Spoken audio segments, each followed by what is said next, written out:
ready? You ready? Yeah, catch my breath. Which one are you doing? Yes, sir. We got a quorum. Where's all those pencils? Okay. Senate come to order. Mr. Clerk, call the roll.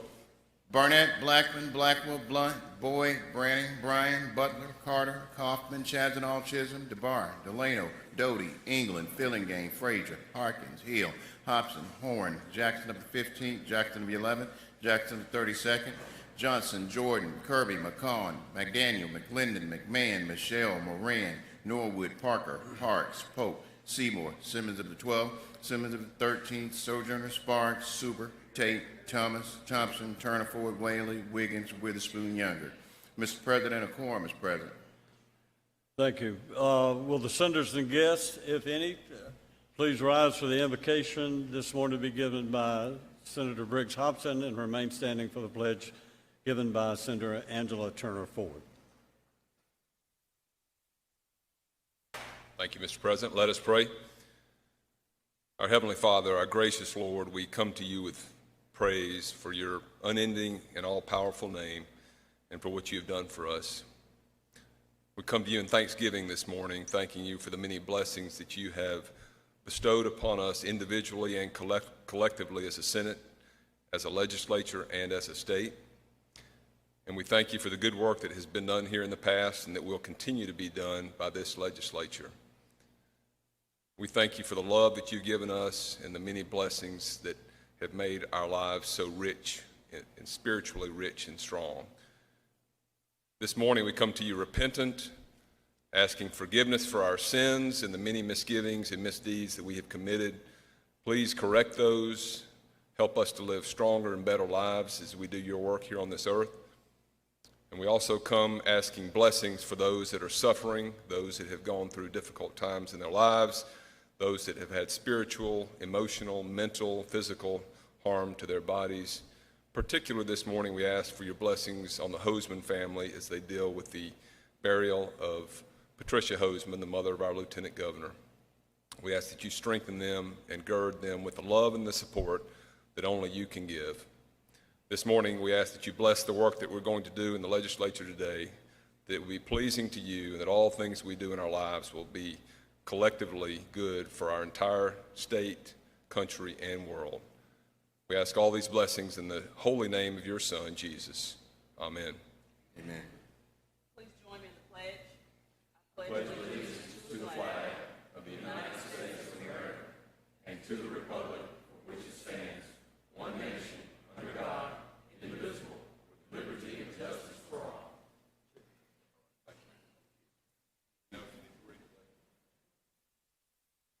Yes, ma'am? Oh, I thought you were saying something. Reading of the journal, Senator Pope. Thank you, Mr. President. I move the Senate dispense with reading of the journal. Messages and petitions. Mr. Clerk. Mr. President, there are none. Committee reports, Senator Pope. Mr. President, I move the Senate dispense with reading of committee reports. Introductions of bills and resolutions, Senator Pope. Mr. President, I move the Senate dispense with reading of the titles of bills and resolutions. Introduction, if any guests. Seeing none. Seeing none? Okay. Ladies and gentlemen of the Senate, what I'd like to do this morning, first I'd like to have a silent prayer for Ms. Hoseman in honor of her and our Lieutenant Governor. And following that, I will call on Senator Polk. The funeral is actually going on right now, so I would call on Senator Polk after the silent prayer for us to recess during this funeral till 11 a.m. this morning. So if you would, please bow your head and let's all have a silent prayer.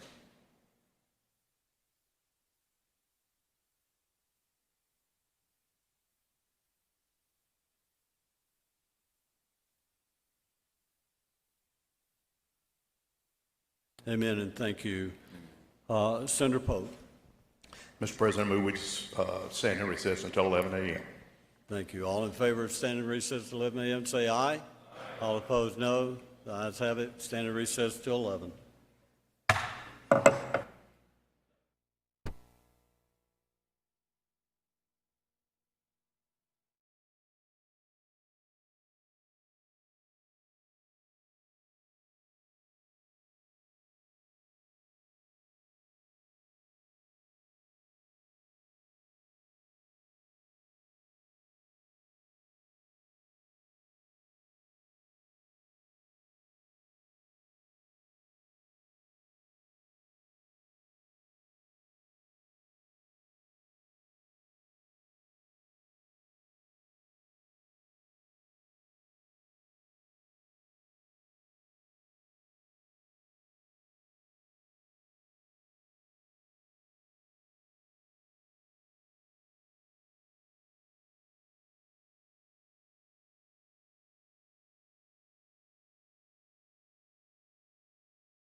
You can be.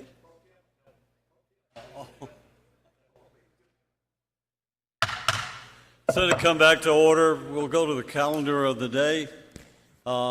First, Senator Hobson, recognized. Thank you, Mr. Chairman.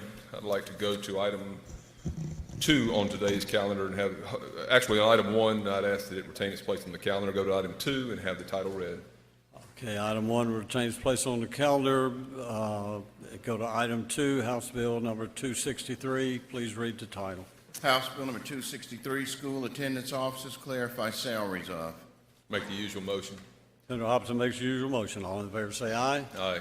All opposed, no. The ayes have it. Senator Hobson. Thank you, Mr. Chairman. House Bill 263 is simply a clarification, and it's allowing our statutes to conform with the pay raise that was given last year. If you'll recall, we gave 3% pay raises to employees, but failed to amend the statute dealing with school attendance officers, that statute 37-1389. All we're doing in this bill is just conforming those salaries in the statute to the pay raises that were provided last year. Yield to questions. If there are none, I move adoption by use of the morning roll call. Senator Hobson moves adoption by the use of the morning roll call. Anyone have any questions? Seeing none, the bill be adopted by use of the morning roll call. I'd like to go to item 3 on today's calendar, Mr. President, and have the title read. Well, I'm sorry. I did not ask anyone wanted to be recorded as voting no, but I didn't see any hands up, so. All right. To which item, Senator? I'd like to go to item 3 and have the title read. Please read the title. House Bill number 264, Mississippi Highway Safety Patrol officers and Mississippi Bureau of Narcotics officers, clarify salaries of. I make the usual motion. Senator Hobson makes the usual motion. All in favor say aye. Aye. All opposed, no. The ayes have it. Senator Hobson. Thank you, Mr. President. This is the same thing that we just did, another statute that last year was not caught when we gave the pay raises. This is for the Highway Patrol and the Bureau of Narcotics, and we just conforming the statute to the pay raises that were provided last year. I do have an amendment at the appropriate time which removes the reverse repealer. I don't see any need for this bill to go to conference, so I'd like to remove the reverse repealer so that we can just get this signed and onto the governor's desk as soon as possible. All right, is the repealer, is the amendment on the screen? Okay. If there are no questions on the bill, as I said, the motion is to amend the bill to remove the reverse repealer. All those in favor of the amendment say aye. Aye. All opposed, no. The amendment's adopted. Senator Hobson. And now I'll move adoption by use of the morning roll call. Senator Hobson moves use of the morning roll call. Does anyone object? Does anyone wish to be recorded as voting no? Seeing none, the bill is passed as amended. Thank you, Senator Mr. Hobson. President. Thank you. I ask that the other items on the appropriations calendar retain their place. The remaining items on appropriation calendar retain their place on the calendar. Finance Committee. There you are. Senator Harkins. Thank you, Mr. President. I'd like to skip items 7 and 8 and have them retain their place on the calendar and go to item 9 and have the title read. 7 and 8 will retain their place on the calendar. Item number 9, House Bill number 697. Please read the title. House Bill number 697, ad valorem taxes, extend reverter on authority for late payment without penalty or interest when exemption was inadvertently extended. Make the usual motion. Senator Hobson makes the usual, Senator Harkins makes the usual motion. All in favor say aye. All opposed, no. The ayes have it. Senator Harkins. Move we adopt the committee strike all and be allowed to explain. You're recognized to explain.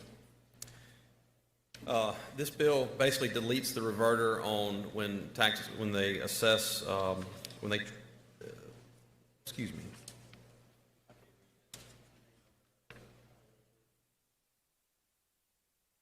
Oh, when the exemption is extended to a piece of property and they accidentally forget to assess the tax on it, and they can't come back and add a penalty to it. This basically deletes the reverter that we have to keep coming back and approving it. So that's all the bill does, deletes the reverter. So there are no penalties on when an exemption is inadvertently extended. Okay, the motion. Motion is, I move we pass final passage on the morning roll call. Senator Harkins requests to use the morning roll call for final passage. Anyone object? Anyone wish to be recorded as voting no? Seeing none, the bill has passed. Senator Harkins. Thank you, Mr. President. I'd like to skip item 10, have it retain its place on the calendar, and go to item 11, and have the title read.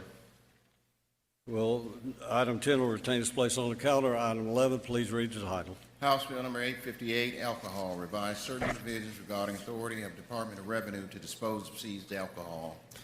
Make the usual motion. Senator Harkins makes the usual motion. All in favor say aye. All opposed, no. The ayes have it. Senator Harkins.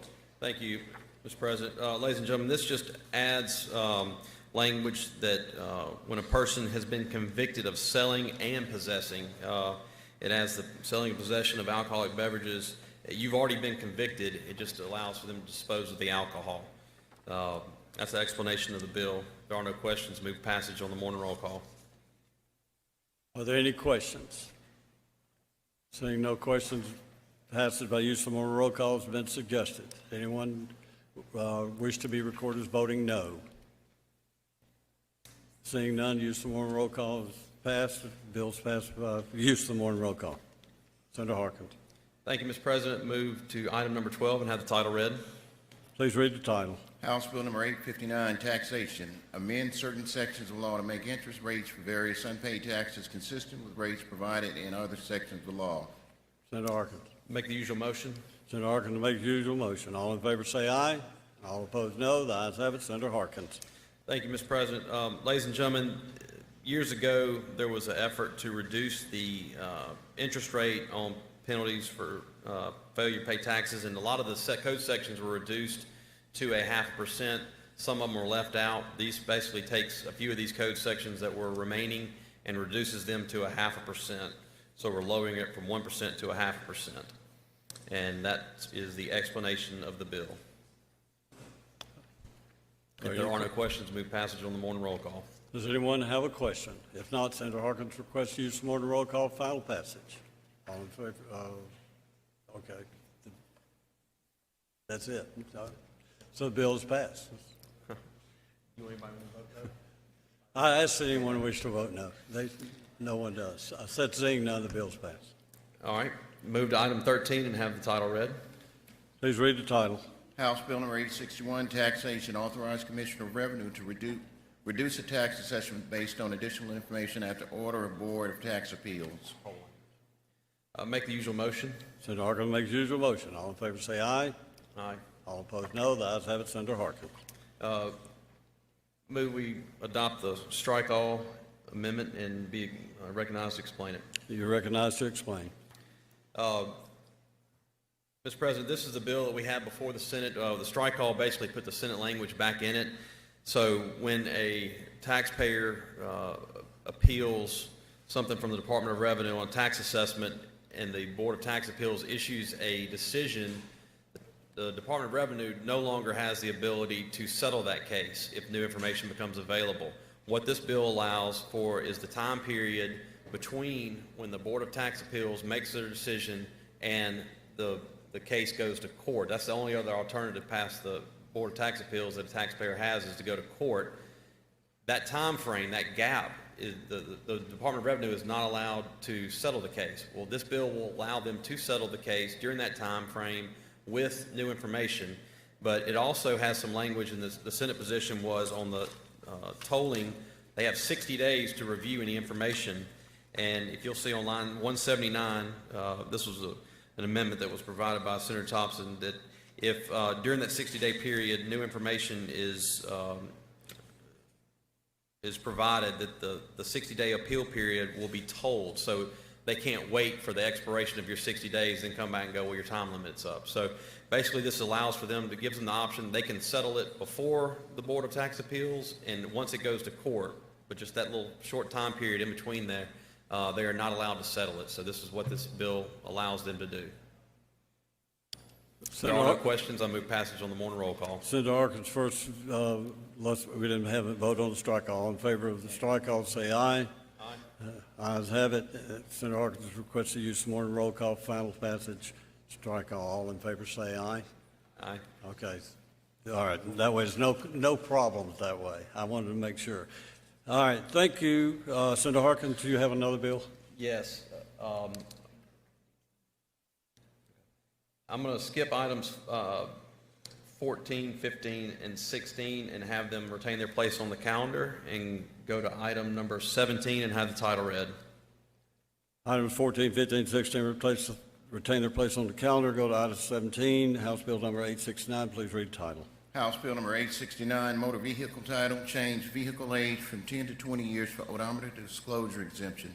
Senator Harkins. Make the usual motion. Senator Harkins will make the usual motion. All in favor say aye. Aye. All opposed, no. The ayes have it. Senator Harkins.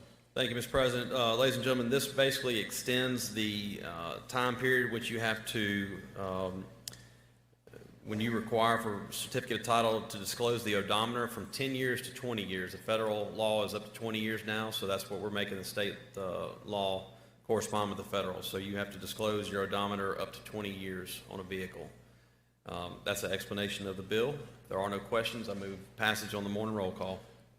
Senator Harkins requests use of morning roll call final passage. Does anyone object? Anyone wish to be recorded as voting no? Seeing none, the bill is passed by use of morning roll call. Senator Harkins. I want to skip items 18 through 27 and have them retain their place on the calendar. Items 18 through 27 retain this place on the calendar. Is that it, Senator Harkins? That's it. We'll skip the rules calendar. And what's next? Well, let's see the calendar. I have a marked calendar here somewhere. But anyway,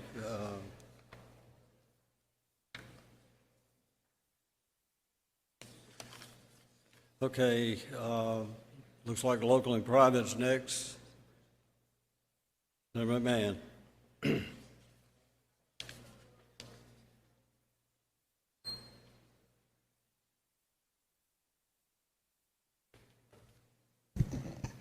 Thank you, Mr. President.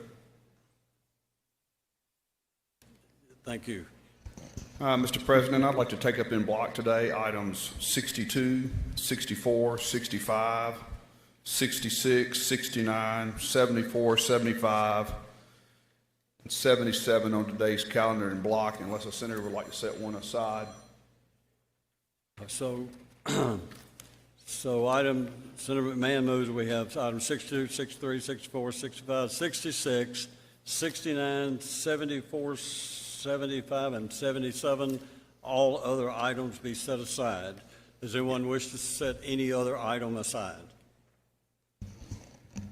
And all others, first name will be in block. So if you would, please read the title. Please read the title. Senate Bill number 2119, City of Pontotoc, extend repeal on authority to levy tax on hotels, motels, and restaurants.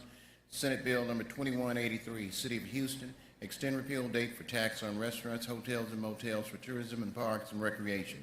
Senate Bill number 2271, Wayne County, extend repeal on assessment of misdemeanor convictions to fund Wayne County Justice Complex. Senate Bill number 2885, Greene County, extend appeal date on assessments in justice court.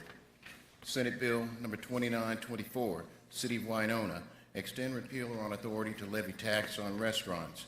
The House Bill number 1425, City of Fulton, extend repeal on hotel motel tourism tax. House Bill number 1159, City of Florence, extend repeal on bar and restaurant tax. Senate Bill number 2908, City of West Point, extend repeal on authority to levy tax on hotels, motels, and restaurants. Senator McMahon.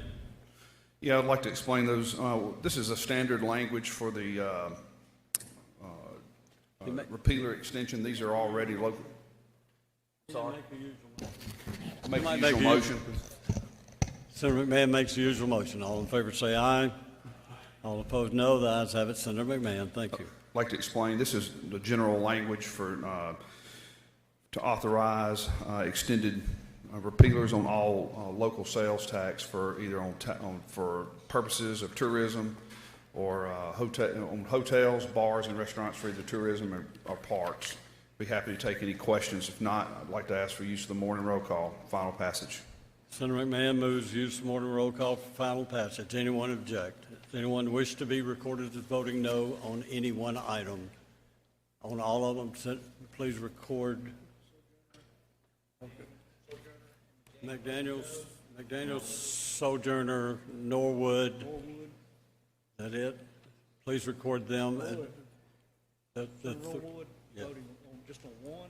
Oh, you have one of them in particular, Senator Norwood? Yes, Before you say that, if you will record the other two as voting no on all items, Senator Norwood on one, or whatever. 63. Please record Senator Norwood as voting no on item 63. I didn't take up 63. Oh, he didn't take that one up, Senator Norwood. Okay. So, anyone else? Seeing none, record all others voting aye. Use the morning roll call. Senator McMahon. Mr. President, I'd like to take up in block.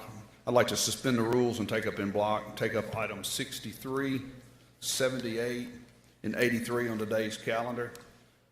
63, what were the other two numbers, please?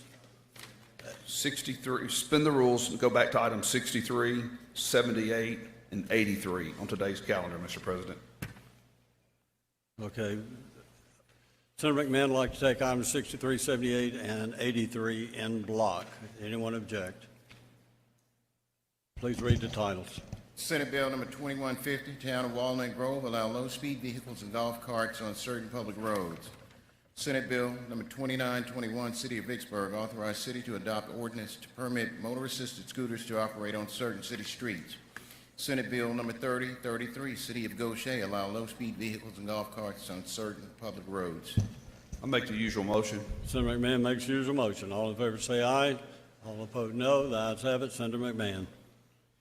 Ladies and gentlemen of the Senate, this is the standard language for the low speed, what some people call the golf cart bills, to allow certain cities to establish ordinances to regulate golf carts, side-by-sides, and electric scooters.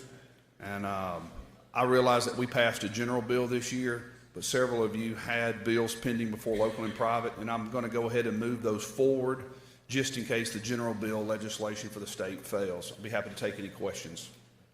If not, if there aren't any questions, I move for passage based on the use of the morning roll call. Senator Moran, have a question? Yes, Mr. President. Do you yield to Senator McMahon for a question? I do. Senator McMahon. Friendly question. As you stated, we passed that statewide bill out of here. Is there any thought, is it going to pass at the House, or did it survive? Or do we even know at this point? It's my understanding they're going to do something with that bill, but just in case they don't, there's three senators here that asked for this bill, and I'm moving it forward for them to protect them. Sounds good. Sounds good. Thank you, sir. Yes, sir. If there aren't any other questions, I move for passage based on the morning roll call. Senator McMahon suggests use of morning roll call for final passage. Anyone object? Anyone wish to be recorded as voting no? Senator Norwood, you wish to be recorded as voting no on item 63? Is that correct? Please record him as voting no on item 63. Seeing no others, Thank you, Mr. the bill is President. passed based on the use of the morning roll call. Thank you, Senator McMahon. Let's see who's next.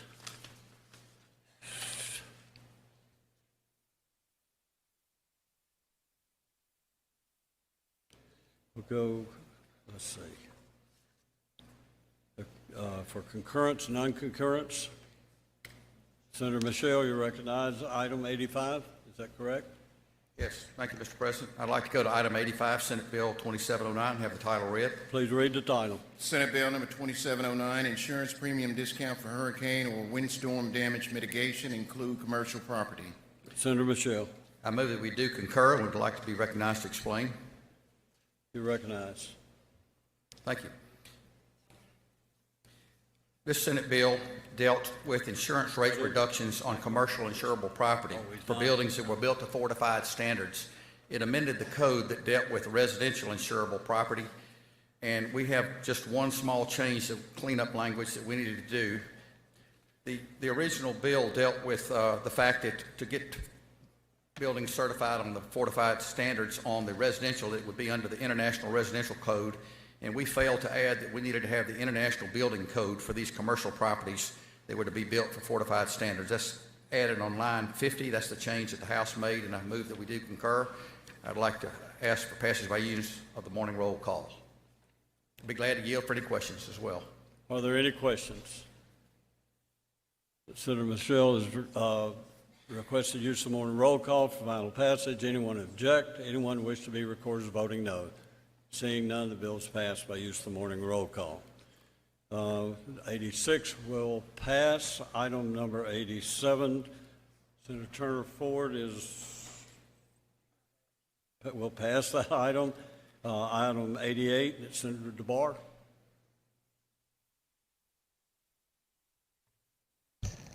Thank you, Mr. President. Call up item 88 and have the title read. Please read the title. Senate Bill number 2511, Teachers Revised Licensure. Senator DeBar. Thank you, Mr. President. I move that we do concur, and I'd like to explain. 2511.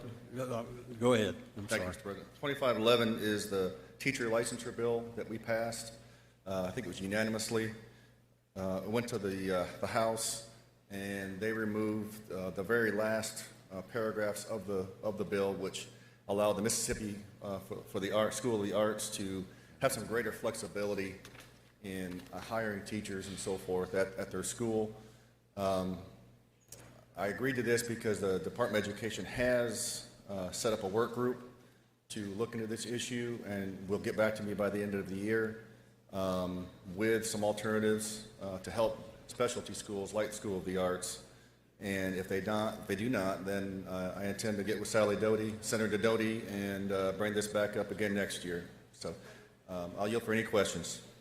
Are there any questions? If none, I ask for passage by use of the morning roll call. Senator DeBar moves by use, passes by use of the morning roll call. Anyone object? Anyone wish to be recorded as voting no? The bill is passed. Seeing none, the bill is passed by use of the morning roll call. Going to the general calendar, let's see, it looks like the next one that wants to bring up is item number 90, Senator Whaley. We'll skip 89 and go to 90. Thank you, Mr. President. I'd like to go to item number 90 on the calendar, House Bill number 1309. Ask that the title be read. Please read the title. House Bill number 1309, Airbow, authorized use during certain open seasons for individuals exempt from hunting license requirement by reason of disability. Make the usual motion. Senator Whaley makes the usual motion. All in favor say aye. All opposed no. The ayes have it. Senator Whaley. Thank you, Mr. President. What we have before us is a bill from the House that would allow the use of an airbow, and that is B-O-W for my friends who have trouble understanding my southern dialect. What this would do, this would allow a person who is fully disabled to use an airbow in place of a regular bow and arrow or a crossbow. And it is an air-propelled arrow that comes out of a tube and used to deer hunt. And if there are any questions, I would be open to taking them. I think we have an amendment. Who's the amendment by, please?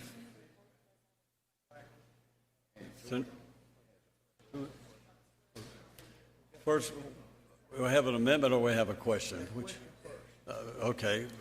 First for question, Senator Pope. You yield for Senator Pope for a question. I do. Senator Thank Pope. you, Mr. President. Mr. Chairman, that device, that air bow, could I stuff a sausage dog down in it and use it to air blast it into the higher reaches of the stadium at Southern Miss or Mississippi State or Jackson State? Well, it would be possible, but I've never tried it. No, sir. Thank you very much. Yes, sir. Okay, Senator Jordan, you have a question? Do you yield Senator Jordan for a question? I do. Senator Jordan. Thank you, Mr. President. Senator, will you explain again how this device works? Yes, sir. This is a new device. I've never heard of one like that. Yes, sir. So it is what you would call an air bow, and it is a device that uses compressed air to propel an arrow through a tube. So it's basically a dart gun that uses an arrow. And it is a very, very lethal weapon used to kill white-tailed deer or other types of wildlife. Just take air from the atmosphere, just pull some lever back and press it, and it works? No, sir. It uses compressed air in a propulsion type situation. You'd have to imagine air propelling a piston forward, which propels the arrow through the tube. Okay. I'll take your word for it. Thank you. Yes, sir. Senator England, you have a question. Do you yield, Senator England? I suppose. Yeah, thank you, Senator Whaley. I do just have a quick question here. Representing the folks down in Jackson County, when we talked about this bill before, you know, I have some constituents that have airboats, you know, with the propeller on the back, with the big wind, generating machines. So I just want to make sure that you're saying airbows, not airboats. Yes, sir. That's the reason why I spelled it that way. I'd make sure Okay. you, the delegation from the coast could understand me. Okay. Okay, so we're on bows. Okay, I just want to make sure. Thank you, Senator Whaley. Thank you. We have let's see, no other questions. This time we have an amendment. Senator Blackwell? Thank you, Mr. President. Most of you probably recall, or those of you that hunt will know that used to be that you could get a crossbow permit for only if you were handicapped. I know in 2000 I had both my rotator cuffs repaired, and I wasn't able to draw a regular bow, so I had to go through, go back to the doctor, get a prescription, do all the filing stuff in order to get a permit or license to hunt with a crossbow. And even then, I had some difficulty with my shoulders pulling that back. What my amendment does is kind of jump forward, because since 2000, crossbows are now legal to use for deer, turkey, and other wild game. So what this amendment does is it basically says if you have a license, or if you don't have to have a license by qualification, you can use an airbow during, bow season. And that's an explanation of the bill. I'll be happy to answer any questions. Are there any questions on the amendment? Motion. Oh, I'm sorry, Senator. Well, I'm sorry, Senator Younger. You have a question. Yes, thank you, Mr. President. Do you get a doctor's prescription for this? No, you don't have. Under my amendment, anybody can hunt With the airboat? with an airbow. Sounds Just good. trying to remove the hassle factor out of it, and to get to eventually where we'll be making these. They're legal in, I think, 14 other states. Thank you. Any further questions? Motion. Oh, I'm sorry, Senator Seymour. Thank you. You yield, Senator Seymour, for a question. Yes, I do. This is for the chairman, Mr. President, or pro tem. Oh, whatever.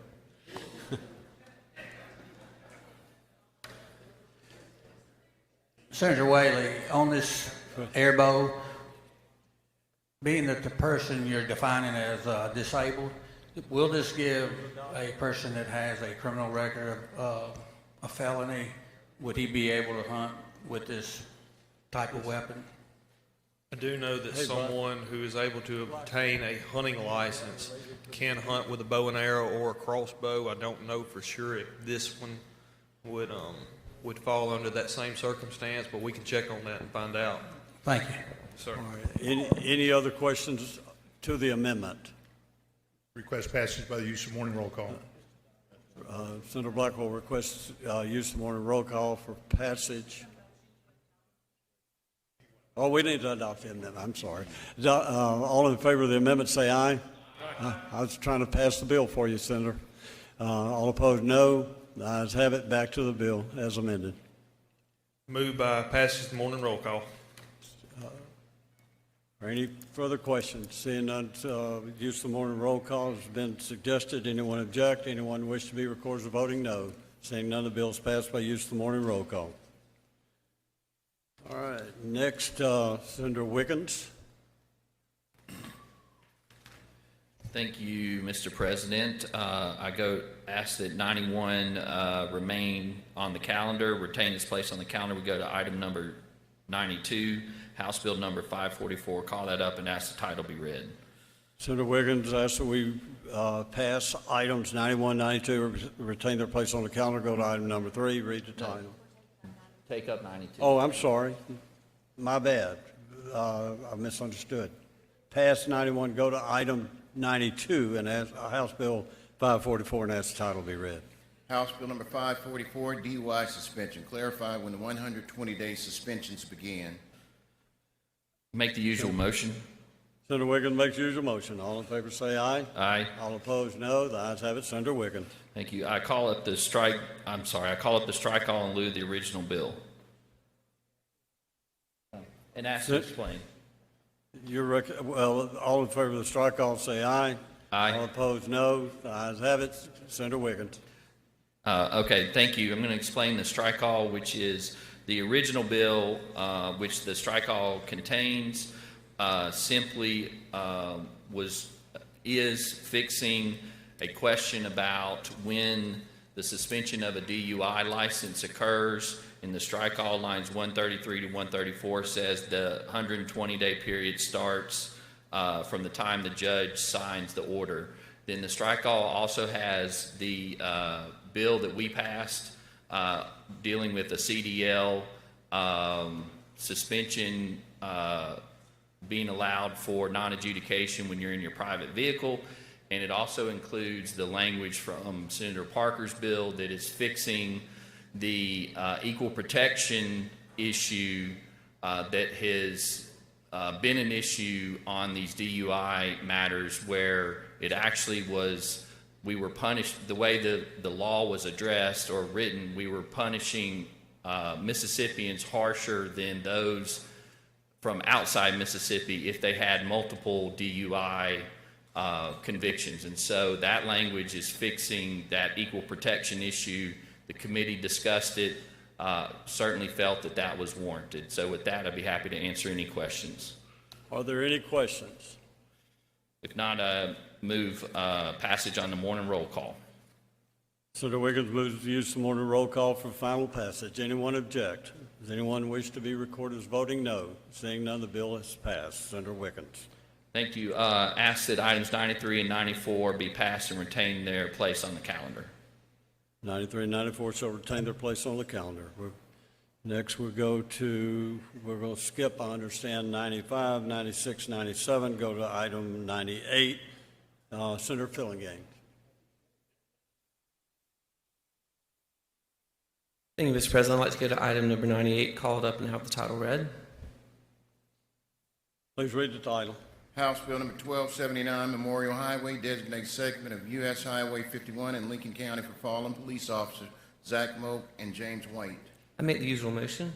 Senator Fillingane makes usual motion. All in favor say aye. Aye. All opposed no. The ayes have it. Senator Fillingane. Then I'd like to explain the strike all amendment, Mr. President. Move that we, Senator Fillingane moves that we amend that we. You want to explain before the motion? Yes, please, I would like to. Please explain. Thank you, Mr. President. All right, so this is sort of an omnibus bill dealing with memorial highways. So instead of just the ones listed in the short title, I wanted to explain the ones that were included now in this one bill. And I think there are a couple of amendments that we need to add to it for senators who came in a little bit later after this one had been adopted in the committee. So this strike all includes the memorial highways from the House bill sent to us. There was one we had already done separately for Chief Justice Armis Hawkins, and that was House Bill 477. And also we add a few of our own to this. So in Lincoln County, a segment of U.S. Highway 51 is named for Corporal Zach Moak and Officer James White. In Lamar County, a segment of Mississippi Highway 589 is named for Benjamin J. Dean. These three were all officers that were killed in the line of duty. In Lowndes County, a segment of Mississippi 50 is named for Senator William Bill Cannon, a former member of this body. In Jones County, a segment of U.S. Highway 11 is named for Coach Elmer Higginbotham. In Alcorn and Prentiss counties, a segment of U.S. Highway 45 is named for former Speaker William J. Billy McCoy of the Mississippi House. In Jefferson Davis County, a segment of Mississippi 35 is named for Mr. H.D. Broom. In Itawamba County, a segment of Mississippi 371 is named for Jeff Boren. In Leake County, a segment of Mississippi 16 is named for Blake Burgess. So the final provision is different in that it isn't for a memorial highway, it doesn't designate a road segment, and the person honored is still living. But in Rankin County, signs are permitted for a certain spot on Mississippi Highway 25 near the Pisgah exit to designate the home of Olympic gold medalist Tori Bowie. So those are the current memorial highways that have been put into this one bill, and I would defer to Senator Doty for an amendment to this bill. Okay, Senator Filligan, I'm sorry, Senator Doty wants to speak first, then we have some amendments, or do you have an amendment? Okay, please proceed. Thank you, Mr. Chairman. Thank you, Senator Filligan. My amendment would direct motorists to the Leonard Skinner Monument in Pike County, Mississippi. I had a separate bill for this, which I'm a little bit uncertain of its future. It did pass, but it has a reverse repealer in it, so I thought just out of safety, I would add this to this bill. So if you have not visited the Leonard Skinner Memorial Monument in Gillsburg, Mississippi, which is in Senator Witherspoon's district, I would highly advise you to come see it. It's a great tourist attraction, actually. I would move adoption of the amendment. Senator Doty moves adoption amendment. Are there any questions? All in favor say aye. Aye. All opposed, no. The amendment's adopted. Next, Senator, who's next? DeBar's next? Okay. Senator Barr. Thank you, Mr. President. Mr. Chairman, my amendment is for 2 deputy sheriffs out of Greene County who were killed in a raid back in 1921. Those officers were Jay Green and William Lawrence Dunham, and it'd be for Memorial Highway on Highway 42 in North Greene County, and it would be called the Piney Woods Creek Memorial Highway in recognition of their deaths during a raid back in 1921. I'll yield for any questions. Are there any questions? If there are none, ask for passage by use of the morning roll call. Well, we'll do an aye vote on that one. All in favor of the amendment say aye. Aye. All opposed, no. The ayes have it. And Mr. President, I have one final amendment, which would be to add a reverse repealer into this bill, because I've been contacted by a few other members who are still trying to get their resolutions from their local boards in order to add, one of their memorial highways in the conference process. So by adding the reverse repealer, we'll extend the timeout a couple more weeks to give those folks an opportunity to get their paperwork together. So I would offer a reverse repealer into this bill. That's my amendment. Are there any questions on the amendment to have the reverse repealer added? If none, all in favor of the amendment say aye. Aye. All opposed, no. The ayes have it. That's adopted. Now we need to adopt the strike-all as amended. As amended. That's my motion. Thanks, Mr. President. Thank you. All in favor? Any questions? All in favor say aye. Aye. All opposed, no. The ayes have it. Senator? All right, move adoption by use of the morning roll call. Adoption. The request is use of morning roll call, final adoption. Any questions? Anyone wish to record voting? No. Seeing none? No question? Okay. The bill is passed based on use of morning roll call. Next.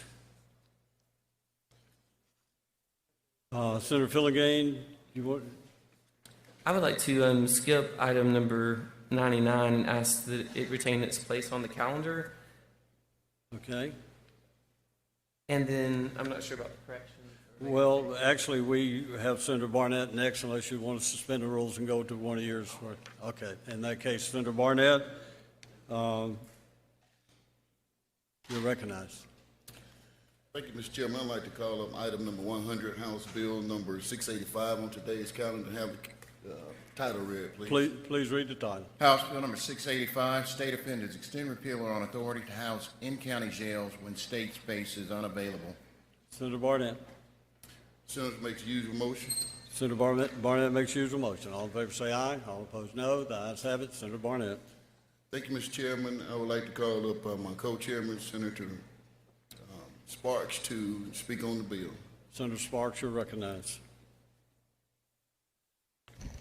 Thank you, Mr. President. Thank you, Mr. Chairman. This is House Bill 685, which allows a couple of things. One is that we already have the ability to house an inmate in a county facility if there is not room in our state facilities. This reenacts a section that allows the county to request from a sheriff or a board of supervisors president that an individual serve their time in the county of conviction upon approval from MDOC. They have to go through the same process of being classified and is generally not set up for close contact inmates. If under this program, I understand it to be that if requested, it would not be to the cost of the state. If someone was requested to serve their time in the county jail, if there was not an occupancy issue at the state level. If the state elects not to allow someone to serve their time in the county jail, they are required in writing to tell that county why that particular person was not allowed to serve their time there. And then finally, the sheriff does have the ability to request an inmate be removed from the county jail if there is some problem down the road. But that simply allows the county to have a little bit of say in who serves time in their county jail, particularly those that are convicted in their county. I would also let everyone know there is a repealer, July 1 of 23, that is also in this bill. So I would yield for any questions, and if there are not any questions, ask for adoption on the morning roll call. Senator Wiggins, you wish to ask a question? Thank you, Mr. President. Thank you, Senator. So in committee, I had some questions about this bill and specifically the language, if I'm reading it, starting at line 35. If I understand what this language is doing is if a board of supervisors president or the sheriff says, hey, this guy was convicted, but I want him to serve his whole time in my county jail, then MDOC has to do that. Is that what this is doing? No, sir. I believe it is a request because on line 41, upon such request, the department shall allow, as the case may be, but there's a determination on line 44 that if a request is denied on line 47. Well, if I may, I saw that, and I think that may go to part of where this is going. I think it may be drafted not good, because if you look at lines 35, it says, any person sentenced or otherwise placed on order of the sentencing court and subject to other conditions shall serve his sentence in the county jail if the sheriff or president requests it. And so by reading that language, what that tells me, if let's just say a person is convicted of burglary and they get a 5-year sentence, then for whatever reason, the board president can go, you know what, that's my friend. I want him to serve it in the jail and not in MDOC. Is that what we're doing here? I think the Board of Supervisors president has the right to request it. I would also think, though, that subject to other conditions of this subsection would show that if there's a requirement on MDOC to inform that Board of Supervisor president or sheriff or judge, because I believe the sentencing order would also be included of their denial, then I think it's implicit that MDOC could deny that request. Well, is it, and correct me if I'm wrong, but the policy normally is if a person is convicted and sentenced, then they are turned over to the Department of Corrections to serve their sentence. That's what normally happens, correct?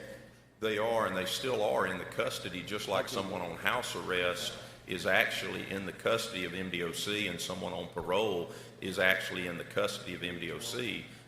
They're just not physically in a particular location, because if I'm in custody of MDOC and I'm at Leaksville, I'm in the custody of MDOC. I'm not in the custody of Leaksville. They could move me to Parchman tomorrow, and they could move me to Holly Springs the next day.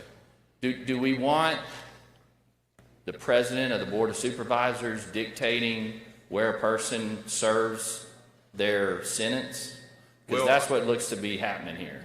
I think that without question, a plain reading of it says that the sheriff or the Board of Supervisors could request that. If you're envisioning a situation where the sheriff and the Board of Supervisors may disagree, I think the sheriff has a little bit of protection in that the sheriff can petition MDOC to remove somebody from his jail. So I would think, taking the totality of the statute, that if there was that probably outlier situation where a Board of Supervisor president requested someone to serve in the county jail and the MDOC allowed it, the sheriff could then petition MDOC to remove that person from their jail. Also in this bill, I noticed that we were reenacting provisions that had previously been deleted out of our code. Do we know why that's being done? Oh, well, I think the part that's being reenacted is the part that we're discussing, is that subsection B that's Okay, so for some reason previously the legislature deleted this provision, and now the House is asking us to put it back in. I would say, and again, I wasn't here, but at some point the legislature created it into law first. Then at some point the legislature saw fit to remove it from law, and now the legislature is considering reinstating it, reenacting it. And so, well, the House is, and the question is, why is the House through this bill asking us to reinstate this law? Well, I can't speak for what the House is thinking, but neither can I. Right, but I think the end result is that a local jurisdiction, and of course we've got a lot going on in MDOC, as everybody is aware.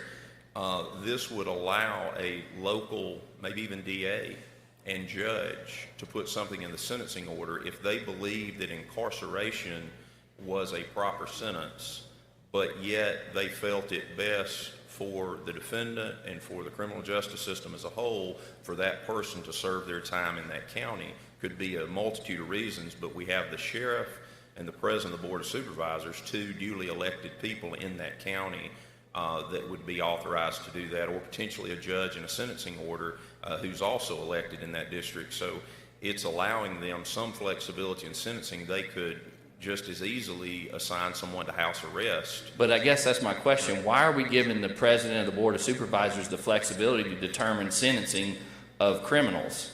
Well, he's not giving him flexibility to determine sentencing. He's giving him a right to request that that particular defendant serve their time in that county facility. Okay, and I think we'll differ on that. I certainly see what you're saying about the right to request. My concern is the way the language is drafted, which was done by the House, is it's mandating it, and I think there's some questions there. And my next question is on the effect of this. Is this being requested to be reinstituted? Could it be that these local jails just want money, and by housing a prisoner that they're just getting money? The way I understand it, and I think this may cure some of your concerns, is that the county is not to be compensated under this scenario. The additional scenario is where the jail or MDOC system is full, and we have to say to counties, please house our state inmates because we don't have capacity. Under that scenario, the state's on the hook to pay the amount of money. It's my understanding if this is requested by the county is responsible for the cost. The state is not reimbursing them. Okay. So if we pass this bill and it goes to the House, they can concur on it and it goes to the governor. Is that right? That would be my understanding, that there's not anything that we have changed. Well, is there any objection by yourself or the chairman to a reverse repealer in this to work this out or fix it out? I have no problem with that. And if you believe there's, I obviously don't want to put anything back into law that has confusing or conflicting language, but I don't have a problem with that amendment if you'd like to offer that amendment. Mr. President, I'd like to offer that amendment at this time. If you would, please have it drawn up, and while Senator Jordan has a question, Thank you you. can offer the amendment. Senator Jordan, you have a question? Do you yield? Yes, sir, Mr. President, I have a question. You yield, Senator Jordan. I do yield. Senator Jordan. Thank you very much. How is this, let's use an analogy. A person murdered 5 people in said county, and then he goes to the county jail to serve his time? I don't believe that would qualify. It would be on classification, and close contact inmates are not going to qualify. They have to go through the classification process. This is generally, I don't believe, would be accepted in that scenario, and I also believe that MDOC would have the right to reject that request. Okay, so even if they serve there with maybe a prisoner with just little theft, and you got a hard criminal in there with him, could he not learn from that hard criminal? Well, I think there's always a concern with what goes on inside of any jail, whether it be county or state facility. But again, I don't envision that based on classification that a sheriff is going to want to house a problematic, hardened criminal, as you refer to. Yes, wouldn't that also depend on the influence of said family and the sheriff relationship? All of that kicks in. Wouldn't you agree? I think that, again, whether it's the Board of Supervisors president or the sheriff makes the request, that could be based on many factors. Yes, sir. My concern is that you're putting hard criminals right in the midst of counties, and counties have local communities, and you don't know where the jail is or how small the little hamlet may be, or village, or the city may be, and you got hard criminals right there in the midst of it. Well, and I think too, the sheriff's concern would be the same, because the sheriff is Well, responsible. are you saying they will be the same, or you're hoping they'll be the same, or are you sure that? What are you basing that on? No, I'm saying the sheriff's responsible for the jail in that I county. understand that, but you don't. Are you telling me that you're sure that the sheriff is going to do the right thing and everything is going to be safe for local communities? Excuse me, Senator Jordan. I think what we're missing is the true intent of this, and this is not to give the sheriff or the Board of Supervisors the supreme authority to overrule the sentencing judge or anyone else. And this is not for those offenders that you may have been told that this is going to include. And this is basically for nonviolent people. And just think about this case, Senator Jordan. You may have an individual in your county or whatever that did a petty crime. Well, Mr. Chairman, you have answered my word. You said for non-violent criminals. That's satisfactory enough for me. I hadn't heard that used before in this particular debate. That if an individual has a life sentence, there is no way that a sheriff can tell a sentencing judge or anybody else that we want this individual to serve time here. This bill does not do that. It doesn't do that. Okay, when you said nonviolent criminals, then that pretty well satisfied me. Thank you very much, Mr. Chairman. Senator Derek Simmons, you have a question? Friendly question, Mr. President. You yield, Senator Simmons. I do. Senator Simmons. Thank you, Mr. President. Thank you, Mr. Vice Chairman, for yielding. The language in the bill, it wouldn't change any of the process that is currently in law regarding at the point that a defendant is sentenced, he or she will still be booked in Central Mississippi Correctional Facility, and then would they then be returned to the county, or do you? The classification process would still be in accordance to 47-5905. Okay. So it would continue to be the same processing situation. MDOC also has the obligation to develop a plan for processing at the county level, but it would still be in accordance to the same statutory guidelines of all classification. Yep. I thank you and the chairman's support on this bill and working with our sheriffs. Thank you. Thank you, Senator. Okay, seeing no further questions, it's for amendment, Senator Wiggins. Thank you, Mr. President. Yeah, my amendment is just putting the reverse repealer in it. Certainly you heard my questions. I think Senator Jordan has some questions. There's work that needs to be done. And my understanding is the chairman does not oppose the amendment. So I'd ask for adoption of the amendment. Senator Wiggins moves for adoption of the amendment. All in favor say aye. Aye. All opposed, no. The amendment's been adopted. If no further questions, Mr. President, I would move for adoption on the morning roll call. As amended. Request has been made for passage by use of the morning roll call. Does anyone object? Does anyone wish to be recorded as voting no?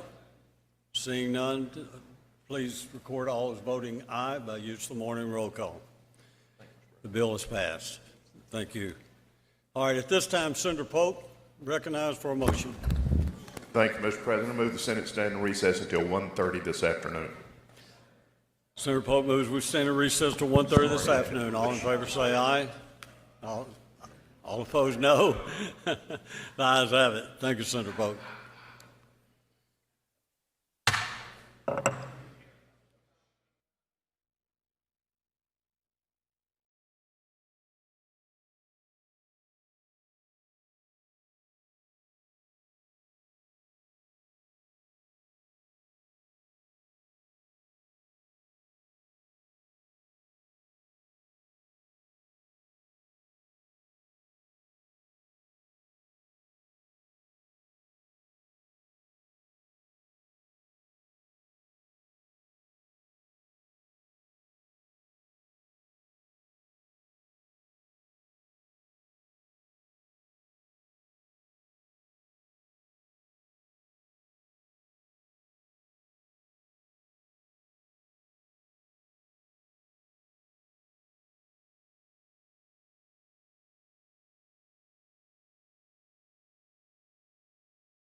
wait a minute, wait a minute.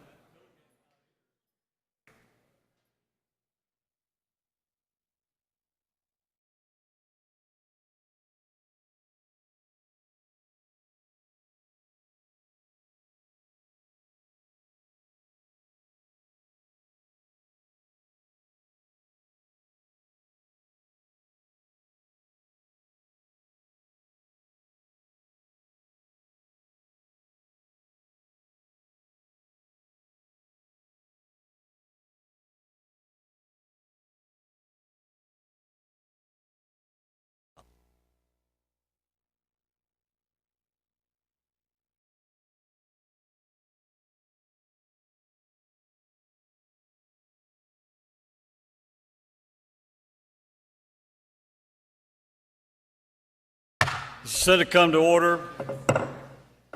Senator Fillingane, you recognize. Thank you, Mr. President. I'd like to go to item number 102, call it up and have the title read. Please read the title. House Bill number 1176, school bus drivers, increased maximum speed limit on interstate highways. I make the usual motion. Senator Fillingane makes usual motion. All in favor say aye. Aye. All opposed, no. The ayes have it. Senator Fillingane. Thank you, Mr. President. House Bill 1176 provides for a maximum speed of 65 miles per hour for school buses on interstate highways. As the law currently stands, the maximum speed is 45 miles per hour for regular school routes and 50 miles an hour for other authorized trips, but they make no distinction for interstate highway travel. So this bill makes the distinction and allows for the higher speed of 65 miles per hour on interstate highways. That is what the bill does. Are there any questions? Seeing no questions, Senator Fillingane. I move adoption by use of the morning roll call. Senator Fillingane moves adoption of the bill by use of the morning roll call. Anyone object? Anyone wish to be recorded as voting no? Seeing none, record all present by use of the morning roll call as voting aye on House Bill 1176. Senator DeBar. Thank you, Mr. President. Call up item 103 and have the title read. Please read the title. House Bill number 669, Tate County School Board required to consolidate system of high schools by closing Coldwater High School. Senator DeBar. I make the usual motions. Senator DeBar makes usual motion. All in favor say aye. All opposed no. The ayes have it. Senator DeBar. Thank you, Mr. President. This is a bill that comes from the House to consolidate Coldwater School District, high school with two other schools in that district. The legislators in the House and the Senate all will support this bill. There are approximately 95 students in this school. For the last 4 or 5 years, they've improved to a D this year. Previously, for the last 4 years, they were an F school. The funds are scarce. The school board has suggested this to their legislators, the senators, and House members. The school district is under a court order. They're in federal court. Even if we pass this and signed by the governor, the U.S. District Court will have to approve this. So I think it's just part of this whole court issue that this be passed so they can consolidate this school. And that is an explanation. I'll yield for any questions, Mr. President. Senator Jordan, do you have a question? Yes, sir. Do you yield to Senator Jordan? Yes, sir. Senator Jordan. Yes, sir. Mr. Chairman, as we discussed in the meeting of the committee, the federal court ordered this district to be the way it is now. Is that not so? Correct, Senator Jordan. The federal And court. what business does, let me finish, what business does the state have interfering with it when state law does not supersede federal law? Why go back to the state and cost the state money when you're against the federal government and the federal government ordered the plan? I know there have been some changes, but they have to make regulation on the school board level, the local level, in order to meet federal requirements. How in the world the state is going to go back to the federal government who ordered district plan that is in place now and say to the federal government, we want something else, why not go to federal court directly and save the state some money? This is what we're trying to do, Senator Jordan. As we explained in committee, this is a case that's been going on since the early 70s. It sat dormant for almost 30 years. This has been tried to be done before, but I think in 2010 the court said no, hold off for a little while. It's been another 10 years. The school district has asked for guidance from the court, and that's what this is. It's direction to the court to say, this is what we prefer to do. The students, the teachers in this school all support this measure, and they just are providing guidance to the district court to give them direction as to the wishes and desires of the state, which is supporting the school board and the students and parents and teachers in this district. I understand. That's not even in my district, but I've had many calls by being a member of the school board of the education committee on this situation. But as far as the waste of time and you placing the hardship on somebody's children in cold water. I understand that they would have to ride 26 miles. Well, I think the hardship is on the students who are getting an education that is subpar. And what the other two schools that are available to them, they will be allowed to go to any of those schools, which I understand were within 10 miles of the current school. And you know what, these kids for a generation have had a subpar education, or at least in the last 5-10 years, and we're trying to make them better and give them a better opportunity because this Coldwater district has no funds. The teachers don't want to teach there because they can't get a good salary. It's just a bad situation for these students, and we're trying to help them and provide guidance to the court. Is all of this in the same county? It's Tate County. Well, why can't Tate County distribute the school board is elected from district, I assume supervise the district from that county. Why can't the county send the resources where they need to be?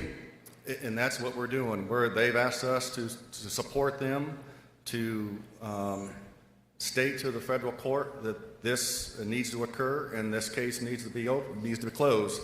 That's how we're trying to save them money and get these children to a better school.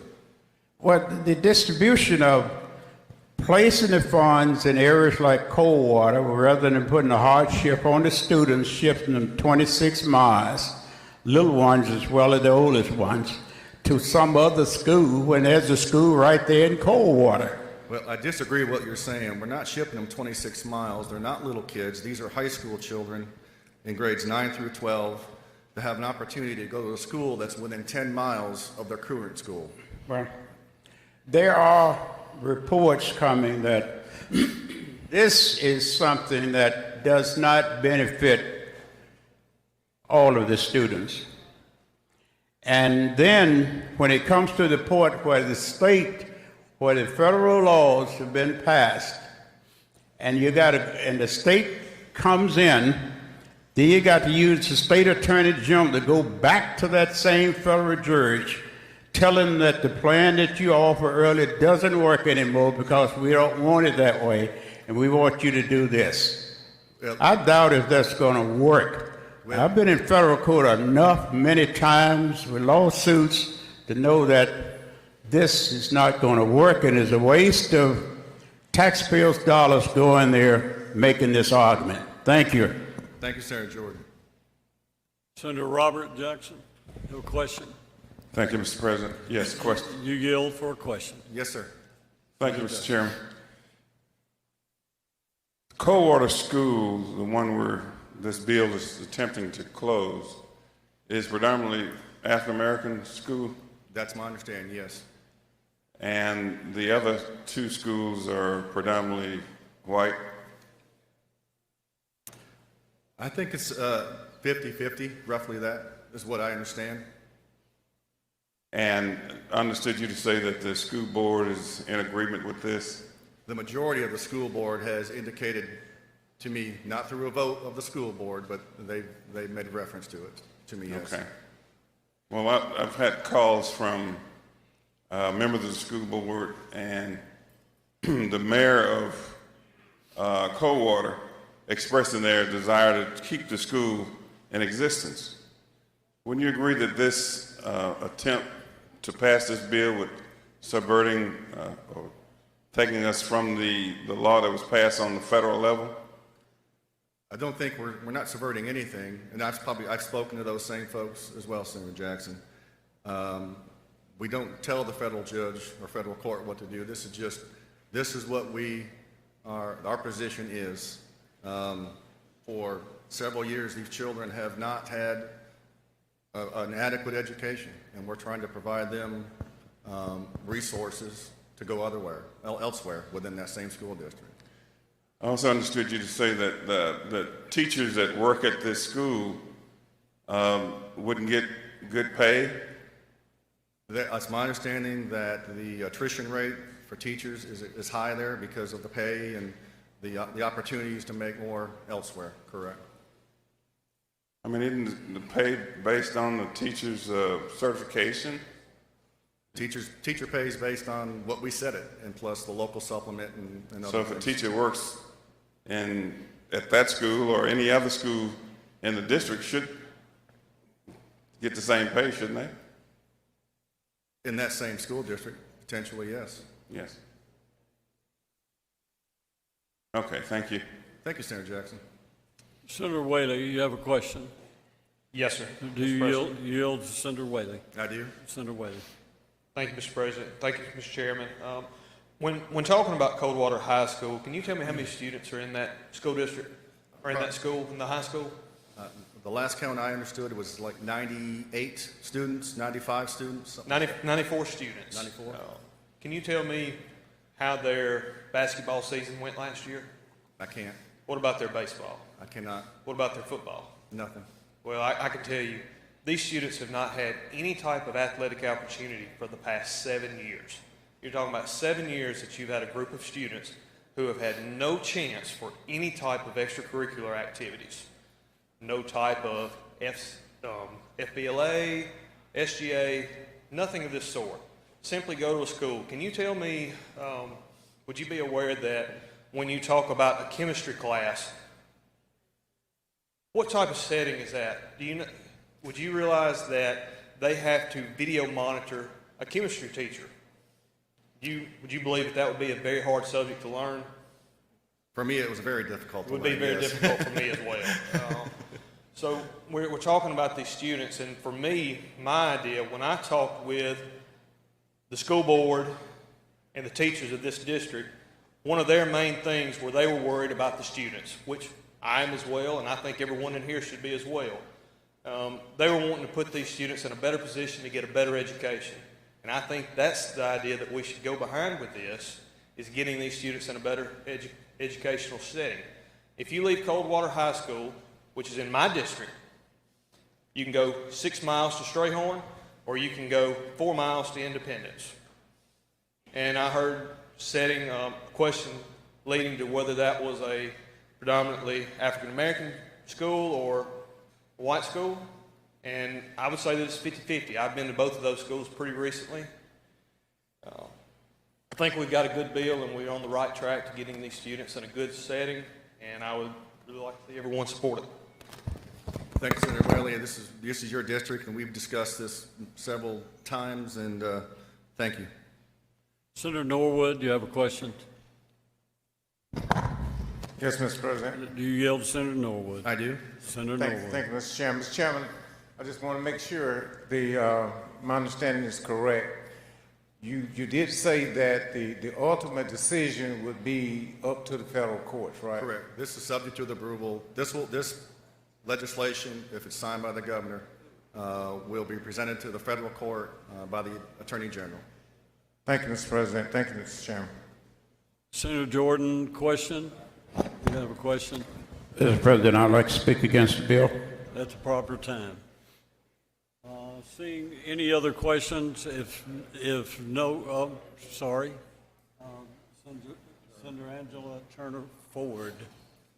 Question. You have a question? Yes, sir. You yield for a question. Yes. You recognize. Thank you, Mr. President. Thank you, Mr. Chairman. You mentioned that there are 98 students that are attending this school. I said 98, and Senator Whaley corrected me and said there's 94. How will it be determined which high school the students will attend if this school is closed? It's at the child's discretion or the family's discretion. They can attend whatever school they choose in that district. And has it been determined how far they would have to travel? As was indicated, it's within 10 miles. These other two schools are within 10 miles of the current school. I think 4 and 6 miles. What is the basis of the lawsuit? It was part of a federal lawsuit back in the early 70s, I think 75, a desegregation lawsuit. When was that lawsuit decided? It was in 75 was when it was filed. Let me get my notes here. 75, the last action was in July of 76. It lay dormant until August of 2010. There was a couple hearings in 16, and it's laid dormant since December of 2016. So the school is still under court order? Correct, yes. And do you know what the conditions would have to be for that court order to be, for that case to be closed? It's ultimately up to the judge, whatever the judge decides. This would be presented to the court, and attorneys for the school board would presumably go before the board or the attorney general and ask that this legislation be followed, and the judge order that and potentially close the case. Why is the case still open? That's a good question. Like I said, it's laid dormant at one point for almost 30 years, and nothing's been done since 2016. And the kids, the graduation rate has been in the 60s or 70s over the last 4 or 5 years. They just improved to a D rating after an F rating for multiple years. There's no athletics, no extracurricular activities, and we would just like to, through this legislation, advocate to the court that we want to take care of these kids and allow them a better opportunity for an education. Is there a pending requirement that money be spent? I mean, whatever the parameters of the judgment, have they been met?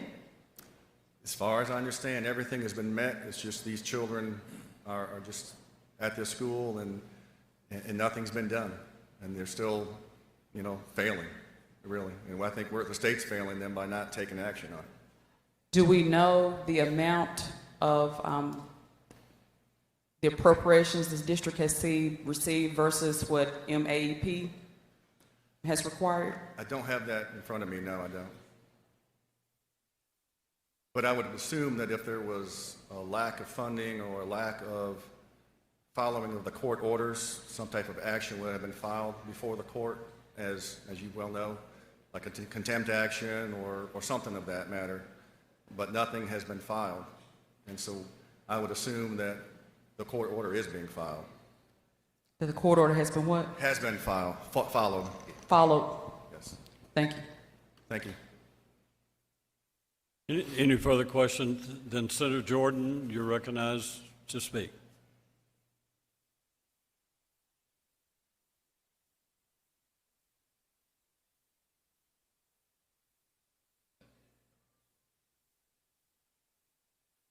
First, I'd say I respect our illustrious chairman. He's a good person, as far as I know. But the gentleman back there mentioned chemistry classes and how small the classes were. During the days of segregation, African-American schools just had 15 to 20 students, but they had to go there because they had no choices.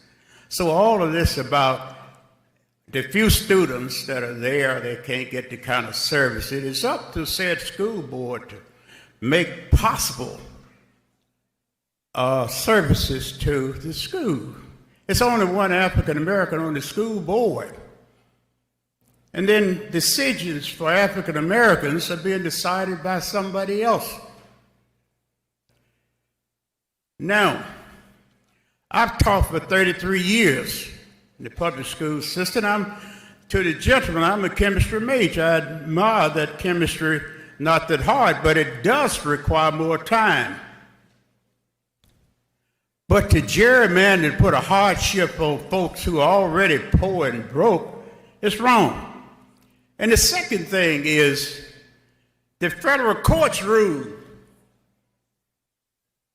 And that supersedes anything the state does, referring to that case against their ruling. And yet we're going to spend money because somebody wanted it over there when it ought to be there so it can help the children that are rock bottom poor or rejected in many instances. So we're going to go to court, say to the federal court, we want to do this, we want to move it out of here, we want it over there when they had ordered that it be where it is now.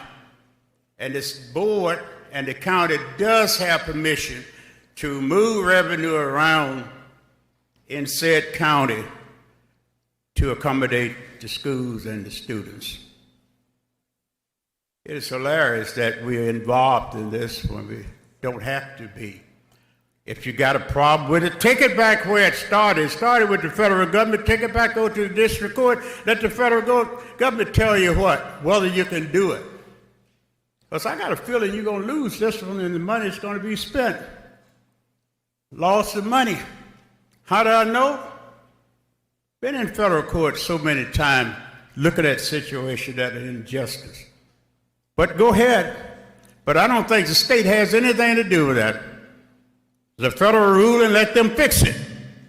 We always holler, we don't want the federal government involved with us. Here's the one you don't need to be in, and you're jumping up and down to get into it. But finally, so be it. But let me say, based on the experience and age and a lot of other things, I think we're riding for a fall. You don't have to do it. But get a majority and certain things you can do, but there are things that call repercussion. And we all hopefully will be able to see it. But we ought to do right because it's right to do right. And I think this is something that is a disservice to some of the people in said county. How do I know? They've been calling me and I don't even live there. But I understand what is going on and why it may shift in another direction. But sometime the rejected stone will become the cornerstone. So that may be the very school that give you first A rating if you let it remain there. Thank you, Mr. Chairman, illustrious Chairman, and Mr. President. Senator DeBar. Thank you, Mr. President. Thank you, Senator Jordan. I definitely appreciate your point of view. However, we're talking about a school district that has 3 high schools in it, and its resources are slim as it is, and we're trying to eliminate or close or allow kids in one school to go to another school where the school district can spend more money on those 2 schools and allow them to have a better education. In 2014, Coldwater had a D rating, 15 an F, 16 an F, 17 an F, and 18 a D, 18-19. The graduation rates in 14 was 74%, 15 65%, 76%, 67%, and now they're up to 82%. This is not what we require of our schools. It's not an adequate education for these kids. This is still subject to the federal court. We're just telling or advocating or asking the court to close this school, allow these kids to go to one of these other high schools where they can have the resources to get an education, to play sports, to have the classes like chemistry that they want to help them become better society, people in our society. And so I would ask you to support this. The legislators from this district support this.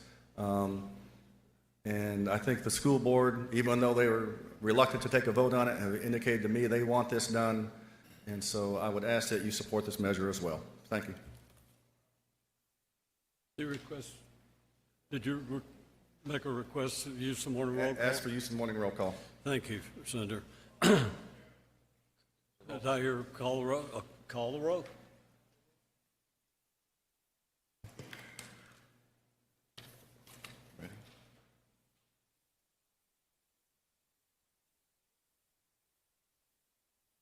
Barnett, Blackman, Blackwell, Blunt, Bowie, Branning, Bryan, Butler, Carter, Kaufman, Chazanall, Chisholm, DeBar, Delano, Doty, England, Fillingane, Frazier, Harkins, Hill, Hobson, Horn, Jackson of the 15th, Jackson of the 11th, Jackson of the 32nd, Johnson, Jordan, Kirby, McCon, McDaniel, McClendon, McMahon, Michelle, Moran, Norwood, Parker, Parks, Polk, Seymour, Simmons of the 12th, Simmons of the 13th, Sojourner, Sparks, Suber, Tate, Thomas, Thompson, Turner Ford, Whaley, Wiggins, Witherspoon, Younger, Blunt, Bryan, Hill, Hobson, Jackson the 32nd,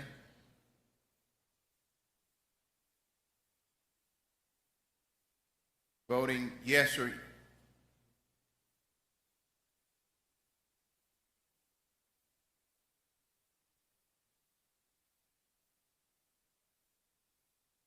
voting yes or yay.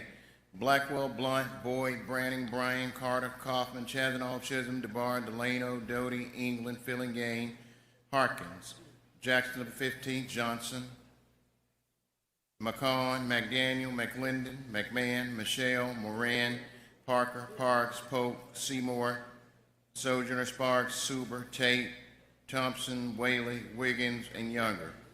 Voting no or nay, Barnett, Blackman, Butler, Frazier, Horn, Jackson of the 11th, Jordan, Norwood, Simmons of the 12th, Simmons of the 13th, Thomas, Turner Ford, and Witherspoon.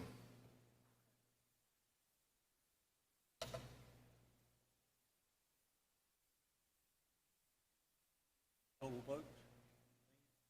Oh, I'm sorry. Senator McMahon? Senator McMahon, I'm sorry. Recognized. Mr. President, Yes, I'd like sir. to address the vote. I'd like to change my vote and announce a pair. You recognize? I vote aye, and if Senator Sampson Jackson was here, he'd vote no. Please record the pair.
The bill is passed, 34 ayes, 12 nays. Thank you. Okay, go to the next bill. Senator Barr. Thank you, Mr. President. Excuse me, Senator Barr, before you go, I'd like to recognize Senator Parker before we go to the next bill. Senator Parker. Thank you, Mr. President. I'd like to request unanimous consent to be removed as a co-author from item number 82, Senate Bill 2986 on today's calendar. See, no objection, so done. Thank you. You will be removed. Senator McClendon. You recognize. Thank you. Thank you, Mr. President. By unanimous consent, I as well would like to be taken off as co-author number 82, Senate Bill number 2986. Okay, any objection? Seeing no objection, your name will be removed. I think that's all. Okay, Senator DeBar. Thank you, Mr. President. Call up item 104, have the title read. Please read the title. House Bill number 676, State and School Health Insurance Management Board authorize state agency executive heads to designate to serve in his or her capacity. Senator DeBar. Make the usual motions. Senator DeBar makes the usual motion. All in favor say aye. All opposed, no. The aye has it. Senator DeBar. Thank you, Mr. President. House Bill 676 is very similar to our Senate Bill 2541 that Senator Michelle had handled out of insurance. It allows for the agency heads that are on this board to allow their designee to attend these meetings.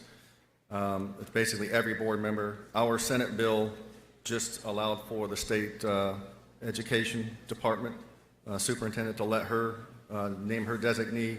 This allows all the board members to name their designee to attend these board meetings. And that's an explanation. I'll yield for any questions. Senator Pope, you have a question? Question, Mr. President. You yield to Senator Pope. Yes. Senator. Thank you, Mr. President. Thank you, Mr. Chairman. My question is this. As a designee, will it be the one designee, or can that designee shift from meeting to meeting to meeting? It's my understanding it just has to be one person. But So in other words, it would be the person who is appointed there, or it would be one single person could be the only one that could go there? That's my understanding, yes. Because my concern is continuity of understanding of the process, and if what you're saying is true, and I assume it is, then that would be okay. Thank you. Thank you.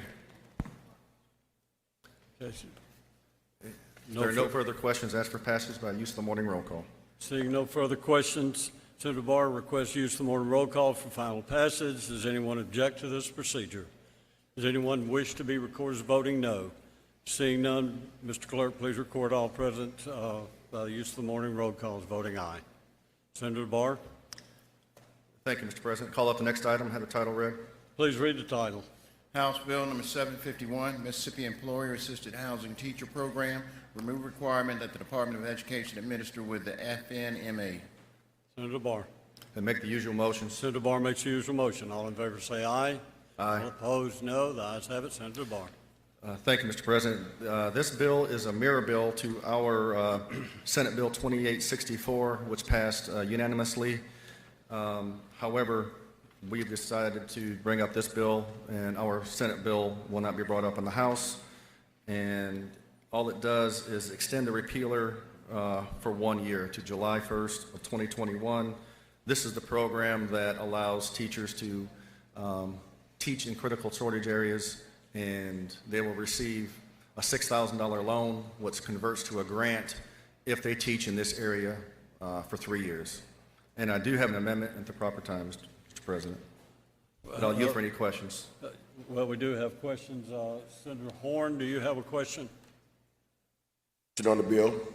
You have a question? Question on the bill? On the bill, yes. Do you yield to Senator Horn? Yes. Mr. President, I don't know if the amendment might address my question, but I'll pose it now, and the chairman can respond to it. And thank you, Mr. Chairman, for yielding. So the Home Corp has a number of programs for first-time home buyers and other assistance to home buyers. Can this program be blended with the incentives offered by Home Corp? I can't say for sure, and I don't want to give you an incorrect answer. I just don't know, Senator Horn. Okay, and it's just it's a home program for educators. I can kind of see this logic of the State Department of Education administering the program, but Home Corp is in the housing business. Was there any thought given to allowing them the luxury of administering the program? That has not come up prior to today. It has a one-year repealer, so if it's an issue, we can deal with it. If you want to, we can handle it next year, since it does just have a one-year repealer. And I'd be glad to look at that with you. Thank you, Mr. Chairman. Thank you, Mr. President. Thank you. Seeing no further questions, amendment at this time. Okay. Thank you, Mr. President. The amendment deletes the repealer on line 51. If you recall, earlier in the session, we passed the Mississippi Critical Teacher Shortage Act, which is has the same code section as what this bill addresses. And according to our illustrious counsel, he said that we have to delete this so there's not a double repealer. And so this is just some cleanup language on line 51, and we're correcting the title on line 8 and line 1 by adding the words "as amended by Senate Bill 2508" during this session. That bill is on to the governor and affects the same code sections as this bill. So I'll yield for any questions, Mr. President. If there are none, I ask for passage by use of the morning roll call. Now, on the amendment, we need to have a vote. All in favor of the amendment say aye. Aye. All opposed, no. The ayes have it. The amendment's adopted. Senator Doar. If there are no questions, ask for passage by use of the morning roll call. Seeing no questions. Senator requests to use the morning roll call for final passage. Anyone object to this procedure? Anyone wish to be recorded as voting no? Seeing none, Mr. Clerk, please record all present by use of the morning roll call as voting aye. Okay. Any other bills for you, Senator DeBar? Yes, thank you, Mr. President. I'd like to skip item 106 and have it retain its place on the calendar. Go to item 107, have the title read. Please call up item 107, 1336. Please read its title. House Bill number 1336, Mississippi Learn to Earn Act, an act to authorize the earning of graduation credit through apprenticeships or in other alternative courses. Make the usual motions. Senator DeBar makes the usual motion. All in favor say aye. All opposed, no. The ayes have it. Senator DeBar. I'd like to yield to Senator Blunt to explain the bill. Senator Blunt, you're recognized. Thank you, Mr. President. Before I move adoption of the strike-all amendment, there is an amendment on the desk, and I'd like to quickly explain that and adopt the amendment, and then I'll be happy to explain the strike-all amendment and discuss the specifics of the bill. The amendment to the strike-all simply changes some dates at the request of the Department of Education and deletes the reverse repealer. So I would move adoption of the amendment, and then I'll be happy to answer any questions to the strike-all amendment as amended. Are there any questions on the amendment?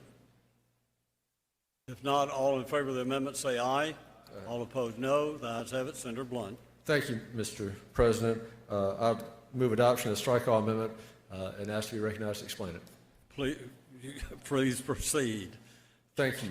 Ladies and gentlemen of the Senate, this bill is called the Mississippi Learn to Earn Act. It's come to us after a lot of hard work by the Vice Chairman over on the House side, Representative McCarty. We had a good meeting on Friday with the Department of Education and the Mississippi Center for Public Policy, who's a strong advocate of this bill. I'll briefly explain it, and then I'll be happy to answer any questions. As you know, we're all interested in reducing the dropout rate and preparing all of our young people for a fulfilling career, whether that means going on to college or going directly into the workforce. What this bill does is ease the transition, improve the transition from high school directly to the workforce if the student chooses to go that route. It does it in two ways. Right now, our State Department of Education is doing a lot of work to improve what we used to call VOTEC, which is job training programs within the K-12 system.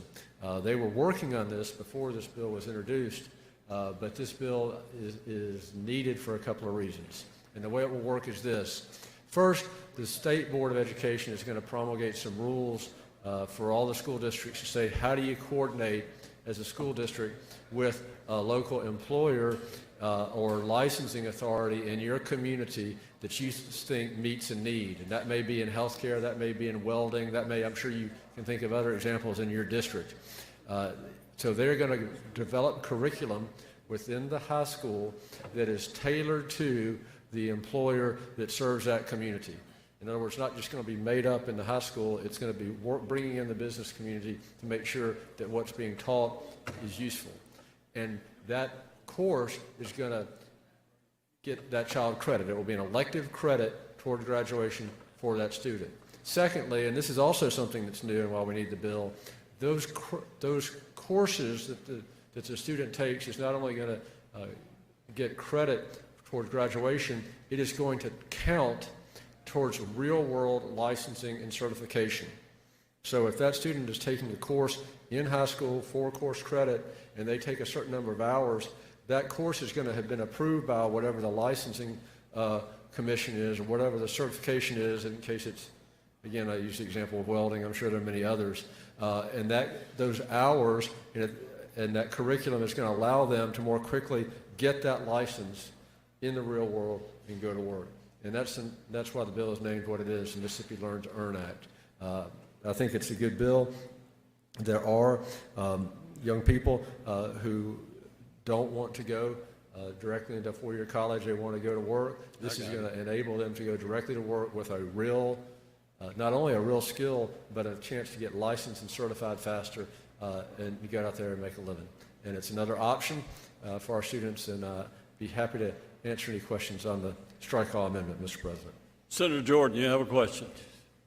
Yes, sir, Mr. President. You yield to Senator Jordan? I did. Yes. Senator Jordan, you recognize. Senator Blunt, what trades, I noticed in the past you had shop that would give you different trades, so forth, and they were used in high school. So a person didn't want to go on to college, he could learn bricklayer and carpentry and welding and all those others that went along. So what this bill does, it allows a business to train students for a profession or a trade.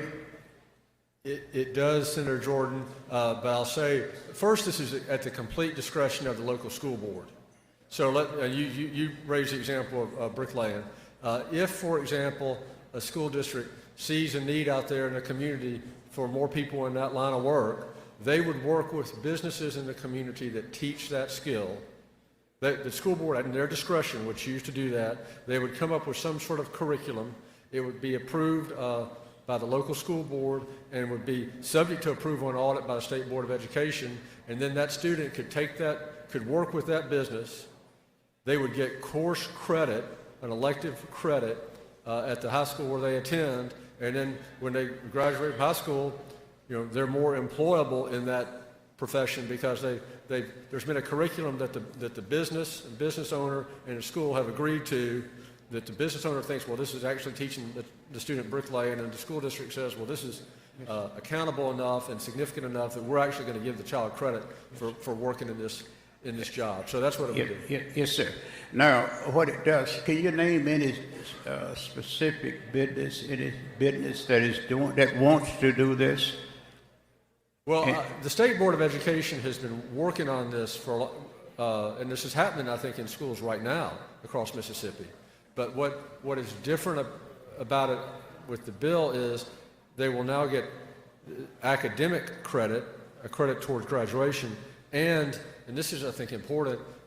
Bricklaying is an example, but there are other professions where you have to have a certificate, usually granted by a community college, or a license by a licensing board. And so this bill says that if you have a certain number of hours as a high school student taking that class in high school, those hours in class are going to count toward whatever you need to have to get that license when you get out of high school, so they can get that license more quickly. So you can't name a business that is available now to offer whatever that business has to offer. You can't name any. This is just something that this bill allows to get into the school curriculum. Yes, sir, that's right, and obviously it will depend on, what part of the state you're from and what's happening in your local community. Good enough. Thanks, sir. Thank you, Mr. Chair. Thank you, Senator Jordan. Senator Parker, you have a question? Yes, Mr. President. You yield to Senator Parker. I do. Senator Parker. Thank you, Mr. President. Thank you, Senator Blunt, for yielding. Are you aware there's also some legislation this session from the House by the Speaker that has to do with the ACT work keys? Are you familiar to that, or you had any exposure to that? No, sir, I'm not. So my understanding of that is that some of the kids who end up in these career technical programs are looking to try to find an alternative to the ACT, and that ACT would be driven by some different metrics. There's different schools of thought on that, but I know a little more about it because I have a piece of legislation that has been amended on the House side to include some of this language. And so should this move forward in the form it's in, and if it's something you're looking at, it just seems to me that this might be a spot where we could maybe merge some concepts here and kind of achieve the same result. Would you agree with me? I'm not familiar with the legislation that you're referring to, Senator Parker, but what I would say is now that the strike-all amendment as amended is going to, if we pass it, is going to go back there for concurrence. So maybe you and I need to talk, and you need to make sure that we don't have two bills that are in conflict and they line up together. So whether it's this bill and the Speaker's bill, or whether we need to amend this bill and go to conference, we're trying to avoid conference. Right. But I'm not aware of this other bill you're talking about, and I certainly don't. I want things to align and not be in conflict. And I didn't have the question until the discussion came up. So what I'll do is I'll speak with Chairman of Education, because I think as this goes on, we're going to probably be, hopefully as a body, looking for some compromise on a few of these topics like that. But thank you, sir. That'll be fine. Thank you, Senator Parker. Senator Horn, have a question. Question. Do you yield to Senator Horn for a question? I do. Senator Horn. Thank you, Mr. President. Thank you, Mr. Chairman. Senator DeBar, I'm sorry, Senator Blunt, I wasn't looking up. Senator Blunt, will this program allow for students to go on job sites as apprentices or interns to learn on the job? Yes, subject to the approval of the local school board. Yes. Okay, and is there an age limit or age requirement for anyone to participate in this program? Well, the program broadly is for grades 9 through 12, but the local school board would decide if, and in your example, if it's a construction job site, they would decide what students and what grades would be eligible to participate in that program. Okay, and would there be any prohibitions from Davis-Bacon or any other federal guidelines on age appropriateness for workers? I'm not familiar with that. I do know that we are following the, let's see if I can find it, the federal guidelines that are set out in the industry program, training program, and 29 CFR Part 29. I don't know if that's Davis-Bacon or not, but the apprenticeship programs are defined as meeting federal guidelines. Thank you, Mr. Chairman. Thank you, Mr. President. Thank you. Seeing no further questions, a motion or close. Would you like to close? I'd like to first adopt the strike-all amendment as amended, Mr. President. Motion is that we approve the strike-all amendment as amended. All in favor say aye. All opposed no. The strike-all amendment has been adopted as amended. Now for the final vote. My motion would be passage by use of the morning roll call. Motion is use the morning roll call for final passage. Anyone object to this procedure? Does anyone wish to be recorded as voting no? Seeing none, then please record all present by use of the morning roll call as voting aye, Mr. Clerk. Bill is passed. Senator Chasnow, which bill? Thank you, Mr. President. I'd like to go to item 108, House Bill 917. Call it up and ask the title be read. Please read the title. House Bill number 917, light spirit products, defined as no more than 4% alcohol content by weight and regulate same as beer and light wine. I make the usual motion. Senator Chasnow makes the usual motion. All in favor say aye. All opposed no. The ayes have it. Senator Chasnow. Ladies and gentlemen, this bill introduces a new low alcohol product called the Light Spirit product. It's currently not available for sale in Mississippi. This is a bill that has been requested by the local Mississippi beer distributors in order to sell these products. There are some similar things on the market presently. These would be available for sale in grocery stores, convenience stores. All of these items are 4% or less in alcohol content, so they're less actually than beer that's currently being sold. Most beers are 5% or greater. And the reason this bill is before you is because there is necessary to put the term light spirit product into a number of code sections. That's all the bill does. And since it's being requested by the Mississippi beer distributors, I hope that you will approve this, and we'll be able to capture this market that is currently going to other states. And if there are no questions, I'd like to suggest the use of the morning roll call, final passage. Seeing no questions, request the use of morning roll call has been suggested. Anyone object to this procedure? Does anyone wish to be recorded as voting no? Let me count these. Senator Gary Jackson, Senator David Parker, Senator Noah Wood, Senator Parks, Senator Fillingane, Senator Frazier, Senator Sparks, Senator Branning, I want to call her Jennifer, Senator Chisholm. Anyone else wish to be, and Senator Tate. Anyone else? Please, I got Branning, yes. Please. Yeah, we're going to read the names off first, make sure everyone, and then call them up. Did you write those down, please? Let's make sure that we got everyone recorded that wishes to be voting no. That's Senator Gary Jackson, Norwood, Parker, Parks, Fillingane, Frazier, Sparks, Branning, Chisholm, and Tate. Anyone else wish to be recorded voting no? Seeing no others, please record all others present by use of morning roll call as voting aye. The bill is passed. And Mr. President, I'd like to request immediate release. Immediate release is requested. Any objection? Immediate release is approved. And I'd like to pass item 109. Item 109, please. All right, call up item 109. You asked to read the title? Oh, you're going to pass 109. Excuse me. We'll pass 109. All right, we'll hold it. Item 109 will retain its place on the calendar. Judd A., House Bill 493, Senator Doty, number 110. Thank you, Mr. Chairman. I'd go to that item and ask, call it up and ask that the title be read. Please read the title. It's item 110. House Bill number 493, counties may also maintain electronic format of law books in courtrooms and in county public law libraries. I move adoption of the strike-all. Well, make the usual motion. The usual motion.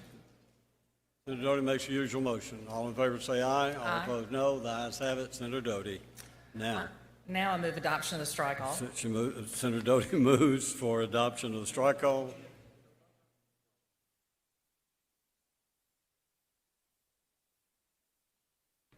Yeah. I'm told, Senator Doty, we have an amendment to the strike-all, so if you would explain the strike-all first, then we'll have the amendment, then we'll vote on the amendment, and then the strike-all. Okay, I'm going to explain the strike-all first. This is just some redistribution of our codes, the way the books that have the laws of the state of Mississippi are distributed. We have a section that requires that they be produced in CD format, which nobody really uses anymore. And this would also allow county law libraries to use the electronic version of those codes. So that's all it does. It's a recommendation. We have a committee that looks at that every year, and that's the recommendation from the committee. So that is the strike-all. Then the amendment to the strike-all would just redistribute the number of the sets of books that would go to different state agencies. For example, I believe DHS gets 7 sets of the code, and this would allow DHS Child Protective Services to get 3 of those sets of the code. So that is the amendment to the strike-all.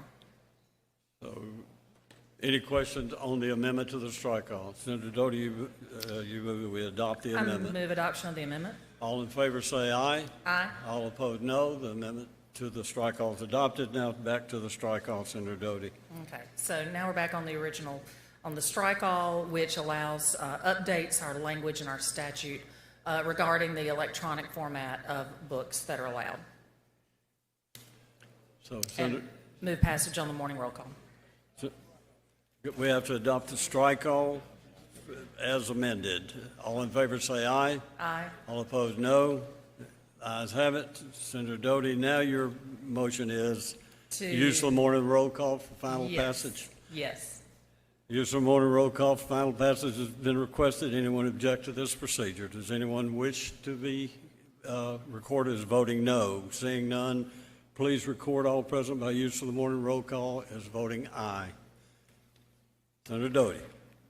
I would go to item number 111, House Bill 1127, and ask the title be read. Please read the title. House Bill number 1127, Durable Legal Guardianship, Revised Provisions Regarding. Make the usual motion. Senator Doty makes the usual motion. All in favor say aye. Aye. All opposed, no. The ayes have it. Senator Doty. Thank you, Mr. Chairman. This would allow youth courts to consider durable legal custody and durable legal guardianship as an alternative in child welfare cases without having to exclude adoption.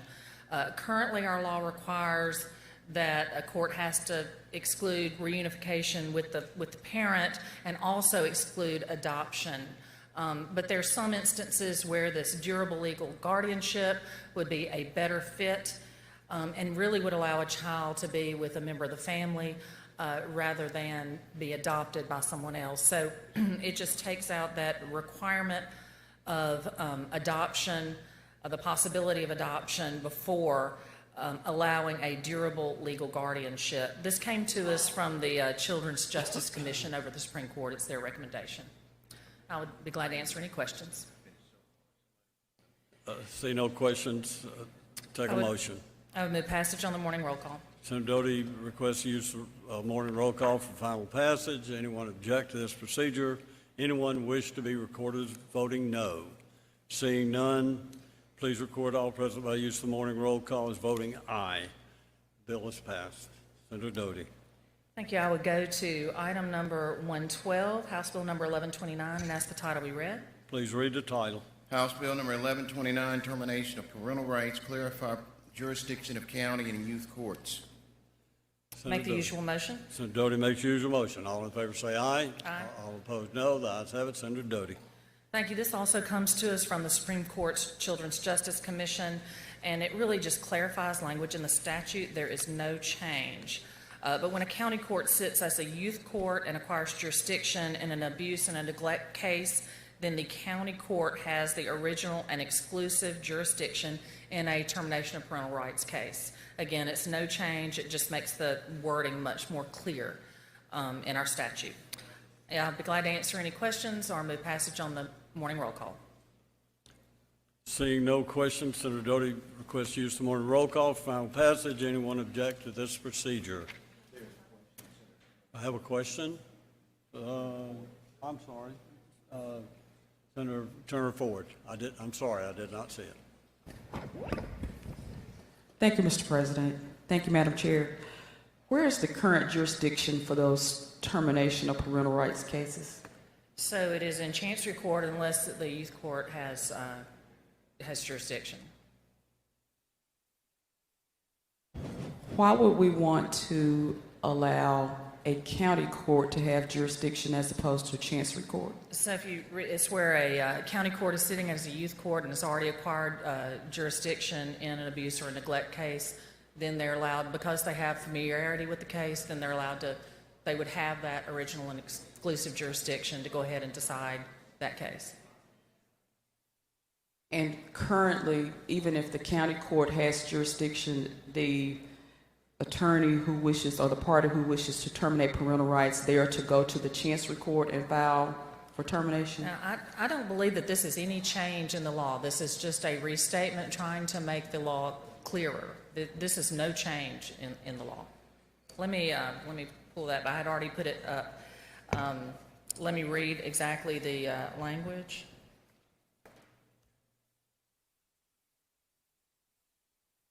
Let's see. But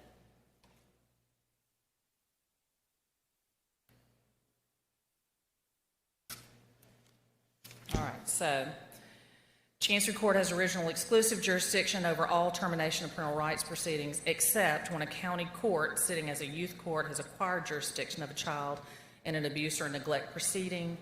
Then the county court shall have original and exclusive jurisdiction to hear a petition for termination of parental rights against a parent of that child pursuant to the remainder of this chapter. That's current law? That is current law. So why are we amending, why do we have this bill? Because the Children's Justice Commission recommended just some change in the wording to make it clearer for everyone to understand, probably for some lay people to understand. Thank you. Okay, seeing no further questions, the senator requests use of more roll call final passage. Anyone object to this procedure? Anyone wish to be recorded as voting no? Seeing none, please record all present by use of more roll call as voting aye. The bill is passed. Senator Doty. I would go to number 113, House Bill 1131, and ask the title be read. Please read the title. House Bill number 1131, child custody orders, change reference to certain terms. Make the usual motion. Senator Doty makes usual motion. All in favor say aye. Aye. All opposed no. The ayes have it. Senator Doty. So this bill would update our language to determine when a child that is taken into custody by the state, when a child is taken into custody by the state. It changes the term in danger, E-N-D-A-N-G-E-R, in danger, to in danger of significant risk of harm throughout the statute. So that is used in several places, 2 or 3 places throughout the statute, and all it does is change that term in danger to in danger of significant risk of harm, which we think gives better guidance for our CPS workers and for our youth courts. So that is an explanation of the bill. I'll be glad to answer any questions. Are there any questions? Seeing none, Senator Doty. I move passage on the morning roll call. Seeing none, Senator Doty requests use of morning roll call, final passage. Anyone object to this procedure? Anyone wish to be recorded as voting no? Seeing none, please record all present by the use of morning roll call as voting aye. The bill is passed. Senator Doty. Thank you. I'll go to item number 114, House Bill number 1134, and ask the title be read. Please read the title. House Bill number 1134, out-of-state adoptions, clarify certain provisions regarding. Senator Doty. Make the usual motion. Senator Doty makes the usual motion. All in favor say aye. Aye. All opposed no. The ayes have it. Senator Doty. I move adoption of the strike-all. Senator Doty, no amendments, correct? Well, ahead of myself. Okay, Senator Doty, we have an amendment, so if we could, let's do the amendment before Senator Doty. Okay. So let me you want to explain the strike all before the amendment? That would be good. Thank you. I will. I'll explain the strike-all. So this concerns adoptions where the adoptive parents are outside of the state of Mississippi, and we require those parents to complete the Interstate Compact Home Study before that child is placed with those out-of-state parents. It also clarifies that a married adult who lives separate from their spouse can adopt a child and would be the only parent. That is an explanation of the bill, and I understand we have an amendment. Senator Barr, you recognized for the amendment. Thank you, Mr. President, Madam Chairman. My amendment on line 115 adds, currently when you do adoptions, a guardian ad litem is appointed, and a guardian ad litem to represent the child. A guardian ad litem or a GAL represents the child, and they make a recommendation to the court as to whether they believe the adoption should proceed. Part of What this amendment does is allows the guardian ad litem to make a recommendation to the court that the home study that is required as part of the adoption can be made or completed by the GAL. Currently, the statute doesn't allow the GAL to make that recommendation, and oftentimes, if not all of the time, the GAL is going out to the home, visiting the home, making sure it's suitable. And so this is just allowing the GAL to make that recommendation to the court and saying, yes, that home is sufficient and suitable for the child, and the adoption can proceed. And I'll yield for any questions. And if there are none, I move for adoption of the amendment by use of the morning roll call. Move for the adoption amendment. All in favor say aye. Aye. All opposed, no. Amendment's adopted. Senator Doty. Thank you, Senator Barr. That was we appreciate your input on this. So I've given an explanation of the bill. If there are any questions, I'll be glad to answer or move adoption on the morning roll call. Are any questions? Seeing none, Senator Doty, no, we need to amend the strike all first. We amended the. We did. We did it. Yeah, if I'm correct. I move we adopt. That's right. I move we adopt the strike all as amended. There you go. Yes. All in favor say aye. Aye. All opposed, no. It's passed. Senator Doty, now use the morning roll call. Now I move passage on the morning roll call. Senator Doty moves passage by use of the morning roll call. Anyone object to this procedure? Anyone wish to be recorded as voting no? Seeing none, please record all present who use the morning roll call as voting aye. Thank you, Senator Doty. That bill is passed. Senator Doty. I would ask that item number 115 retain its place on the calendar. We pass. We'll pass item 115, retain its place on the calendar. Next, we go to item 116, Senator Barnett. Thank you, Mr. President. I actually called up item number 116 on today's calendar, House Bill 851. Have the title read. Please read the title. House Bill number 851, Corrections and Criminal Justice Oversight Task Force, revised composition of. Senator makes the usual motion. Senator makes the usual motion. All in favor say aye. All opposed, no. The ayes has it. Senator Barnett. Thank you, Mr. President. I would like to introduce a motion at the proper time. I mean, an amendment at the appropriate times. Okay, would you like to explain the bill and then do the amendment? Yes, sir. Okay. Thank you, Mr. President. Thank you. This is a very, very simple bill. It's already current law. All that we're doing right now is adding a member for the offender, not for the offender, but for the offender's family to be that has been directly impacted by this. So this would give a victim family an opportunity, or a member of a victim family member, to also serve on this task force as well.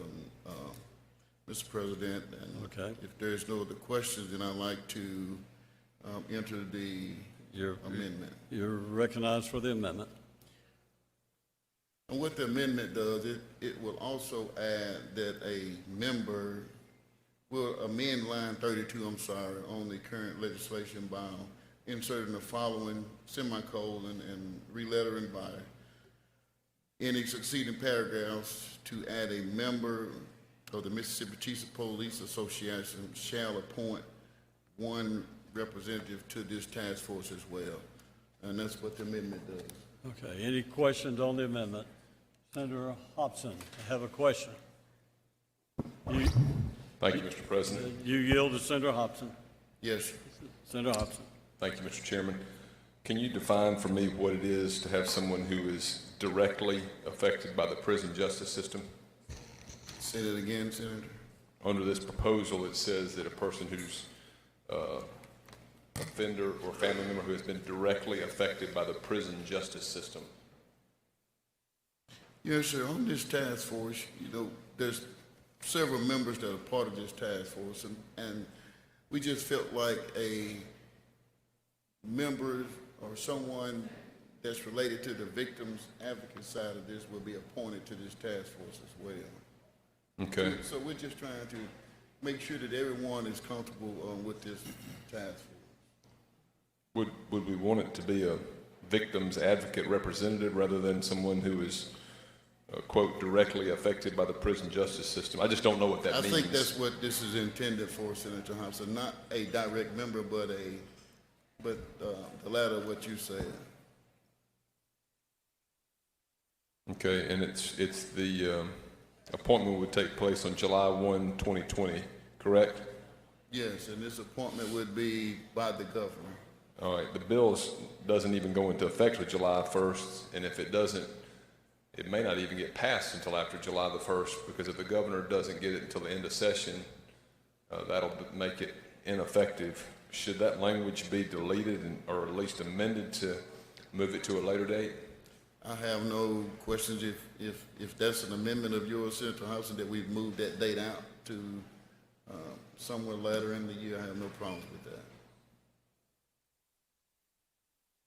I think for technical purposes, it probably needs to be amended to a later date if the bill is not approved by the governor August 1st. Prior to that time. August 1st? That's fine with me. I mean, to get a technical correction made, that if you move to amend it, I think that would be supported. Because I think it would create a potential problem if the law goes into effect after the date that's set in the bill. Okay, if you want to offer that for an amendment, I'll definitely be in support of it, Senator. I'd be happy for you to offer it, Senator Barnett. But I'd like to add an amendment to the amendment. Okay, well, we need to have an amendment typed up.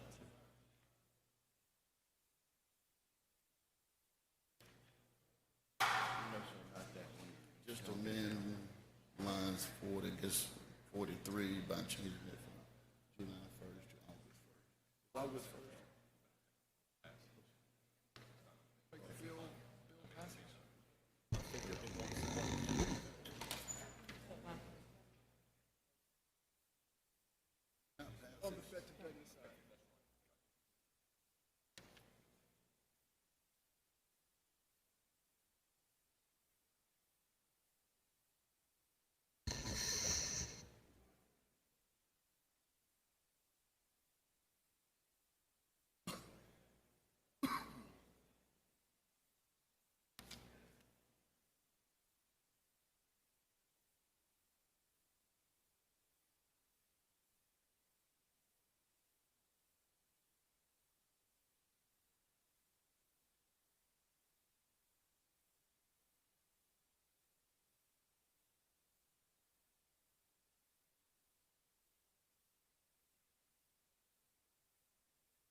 You got it on screen there.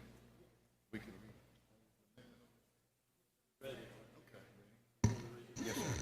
Thank you, Mr. President. Thank To the you. amendment, we would also like to amend line 43 by changing July 1st, 2020 to the effective date of this act. Okay, any questions on the amendment? This is an amendment to amendment number 1. All in favor say aye. All opposed, no. The ayes have it. The amendment to amendment number 1 has passed. Now to the amendment. Now I need a motion on the, Now back to your original amendment. Yes, sir. and I asked that, that would, I don't know. That with adoption of the amendment. You move adoption of amendment number 1. All in favor say aye. All opposed, no. The ayes have it. Amendment number 1, as amended, is adopted. Now you're back to the original bill. Back to the original bill, Mr. President. If there's no question, I ask for passage of using the morning roll call. Senator moves adoption by use of the morning roll call. Does anyone object to this procedure? Does anyone wish to be recorded as voting no? Don't see any. Seeing none, please record all present by use of the morning roll call as voting aye. Thank you, Senator Barnett. The bill is passed. Thank you. Senator Kaufman. Thank you, Mr. President. Call up item Yeah, I'd like to 117. call up item number 117 and have the title to be read. Please read the title. House Bill number 597, Department of Revenue authorized to revise individual income tax forms to allow taxpayer to designate 2 bank accounts for direct deposit. Senator Kaufman, make your usual motion. I make the usual motion. Senator Kaufman makes your usual motion. All in favor say aye. All opposed, no. The ayes have it. Senator Kaufman. All right, this bill is a companion bill of the Senate bill that we passed earlier. This bill, all it does is just allow for a second direct deposit account option for the Mississippi taxpayer when receiving a state income tax refund from the Department of Revenue, and this would begin in the tax year 2021. If there are any questions, I ask passage by the morning roll call. Seeing no questions, Senator requests to use the morning roll call for final passage. Anyone object to this procedure? Does anyone wish to be recorded as voting no? Seeing none, please record all present by use of the morning roll call as voting aye. The bill is passed. Senator Kaufman. Mr. President, I would like to call up item number 118 and have the title be read. Please read the title. House Bill number 940, financial institutions authorized to delay a transaction upon good faith belief that eligible person will be exploited. Mr. President, I make the usual motion. Senator Kaufman makes the usual motion. All in favor say aye. All opposed, no. The ayes have it. Senator Kaufman. Mr. President, I move we adopt the strike all and have Senator Sparks explain the strike all as well as the bill. Senator Sparks recognized to explain the strike all.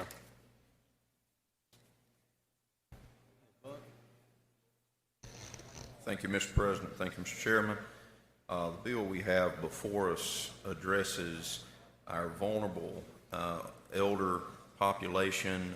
Many of the fraudulent activities that are taking place today are of the electronic nature and involve our banking institutions. We've all seen emails that are in an attempt to extract financial information and to make a fraudulent abuse of certainly our elderly. And this bill gives the banks an opportunity to simply hit the pause button on a transaction that they, in good faith, believe is an elder abuse situation.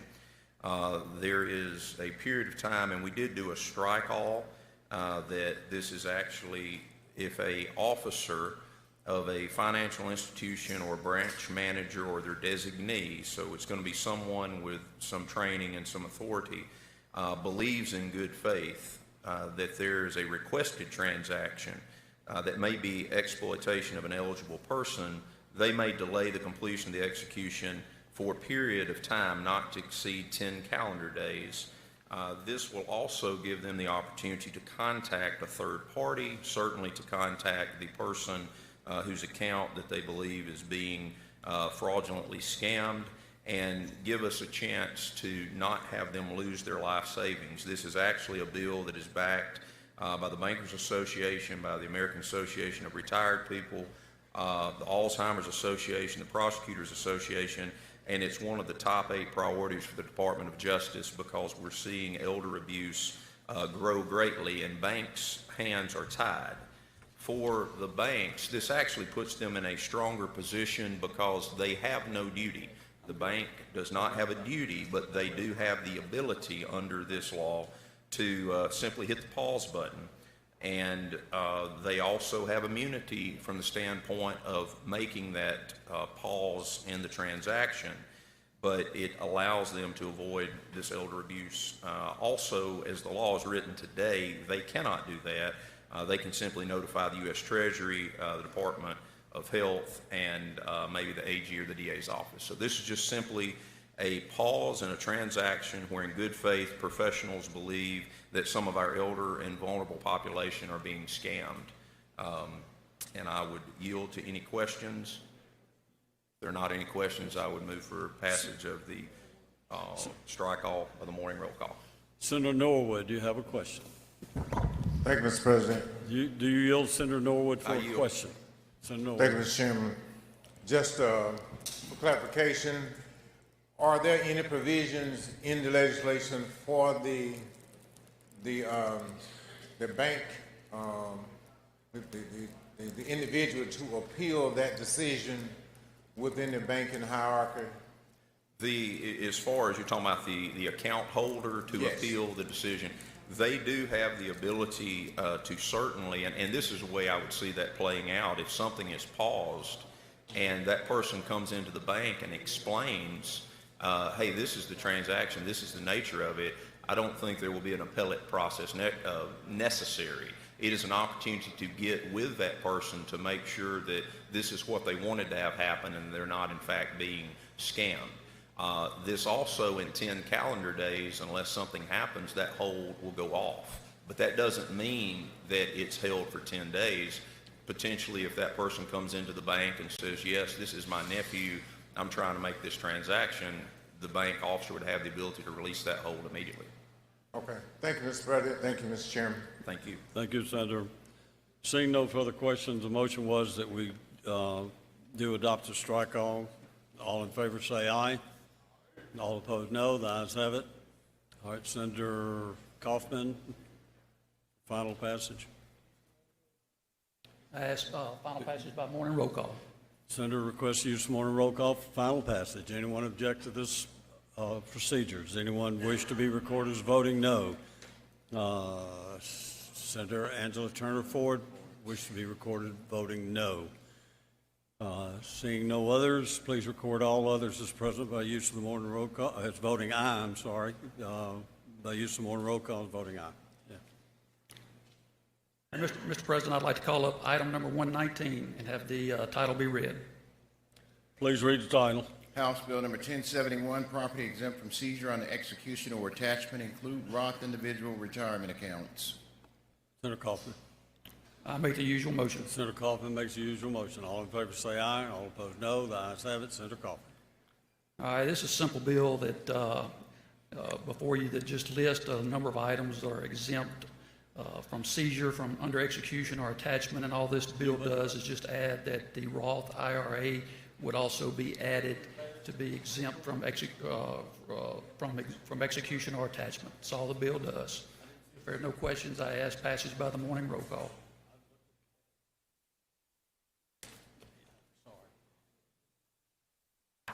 Motion to use the morning roll call. Senator Kaufman. Yes, Is that passage by the morning roll call. use the morning roll call? Final passage. Is there any objection? Does anyone wish to be recorded as voting no? Seeing none, please record all present as voting aye by use of the morning roll call. Senator Kaufman. That's it. Thank you. Okay. So that was item 119. The next one I have is where someone has said they'd like to take up bills 128. Senator Doty. 120. Okay. Senator Gary Jackson, you have a bill. Item 123, is that correct? Yes, sir. I'd like to go to that item, call it up, and have the title read. Please read the title. House Bill number 444, municipal menace property, make certain clarifying revisions regarding. Make a usual motion. Senator Jackson makes the usual motion. All in favor say aye. Aye. All opposed, no.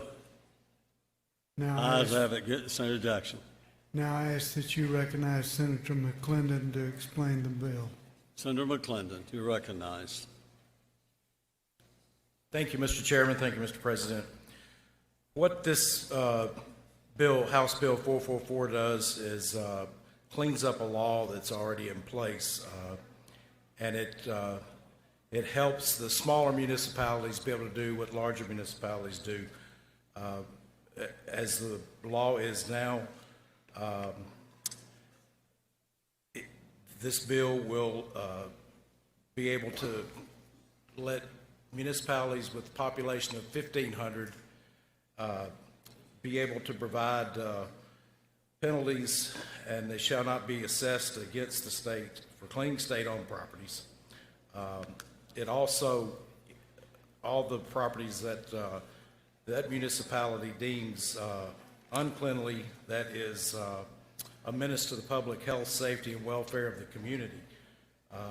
The notice does not have to be sent to the property itself if that property is vacant, only to the address on the ad valorem tax and a statement on the property itself.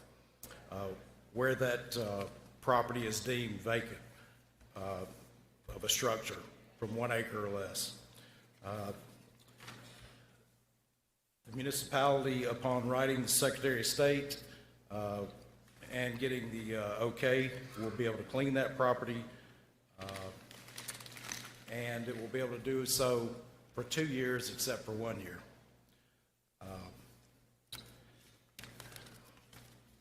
Mr. President, I take any questions, and if not, pass by use of the morning roll call. Are there any questions? Seeing none, Senator requests use of the morning roll call for final passage. Does anyone object to this procedure?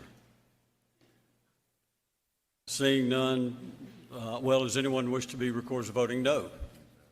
Seeing none, please record all present by use of the morning roll call as voting aye. Bill's passed. Thank you, Senator. Okay. What number? 24? Okay, okay. Go ahead and call it up. Thank you. Mr. President, I'd like line 124, House Bill 531, called up and be read. Please read the title. House Bill number 531, counties and municipalities encouraged to exchange information with military installations relating to land use and development. Senator Seymour. Senator makes the usual motion. Senator makes the usual motion. All in favor say aye. All opposed no. The ayes have it. Senator Seymour. Mr. President, I move that we adopt the committee strike all sub in lieu of the original bill. Senator moves we adopt be the asked to explain. strike all as amended in lieu of the original bill. All in favor say aye. All opposed no. Oh yeah, you do have to explain it. I'm sorry, before we vote. Yeah. Explain if you would, please explain the strike all. Thank you, Mr. President. This bill is a mirror bill of a bill we had in committee, Senate Bill 2309. It just relates to the ability of our local communities to exchange information with our military bases around the state to better be informed, to keep unintended consequences to come forth at some of these facilities. That's the gist of it. All right. Are there any questions? Seeing no questions, Senator moves that we do adopt the strike all as amended. All in favor say aye. All opposed no. The ayes have it. Senator, you recognize. Move to for final passage by morning roll call. Are there any questions? Senator moves has requested the use of the morning roll call for final passage. Anyone object to this procedure? Anyone wish to be recorded as voting no? Seeing none, please record all present by use of morning roll call as voting aye. Thank you, Senator. All right, next bill, is that Senator Doty? Item 128, Senator Doty.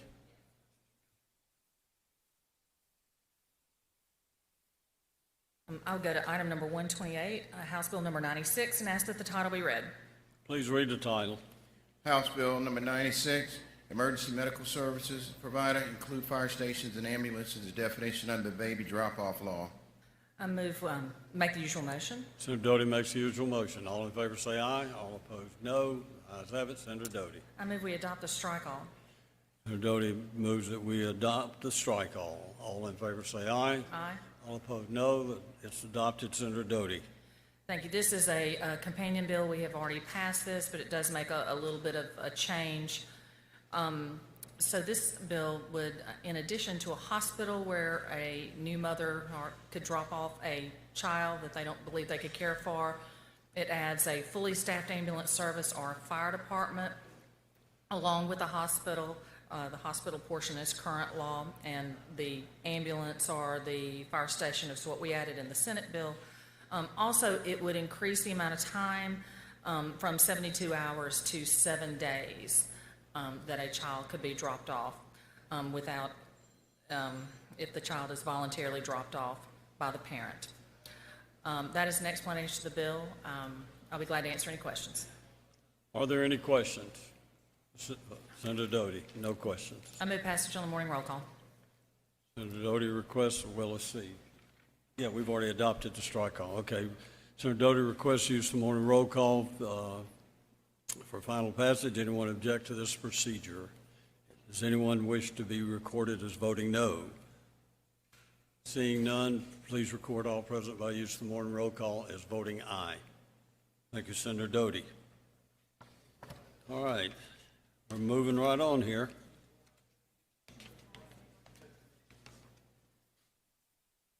Who next? Oh, Senator Bryan. I'm sorry, I did not see that. Senator Bryan, you're recognized. I did not see that you had requested. I'm not sure I'm certain where we are on the calendar, but if we are at item 129, We are, Senator Bryan.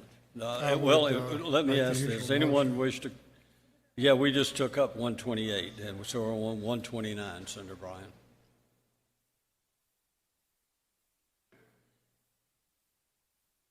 Do what? Oh, you want to go to 132? Okay, Senator Bryan will pass for items 129, 130, 131, and you bring up item 132. Senator Bryan, thank you. I may be a day late and $1 short. Okay, I make the usual motion. Senator Bryan makes the usual motion. All in favor say aye. Oh, we didn't read the title, did we? We need to read the title, Senator Bryan, please. House Bill number 686, Patients' Right to Informed Healthcare Choices Act and Prohibitions Against Deceptive Advertising by Providers, extend repealers on. Now, Senator Bryan makes the usual motion. All in favor say aye. All opposed, no. Ayes have it. Senator Bryan. I move adoption of the committee amendment. Senator Bryan moves adoption of the committee's amendment. All in favor say aye. Aye. All opposed, no. Senator Bryan, it's approved. There's not another amendment in the file on this one, is there? Just a strike. This simply extends the repeal date of the existing statute. It makes no change to existing law. The bill that's before you will extend the repealer to 2025. I thought perhaps there was an amendment to the amendment in the file, but there's not.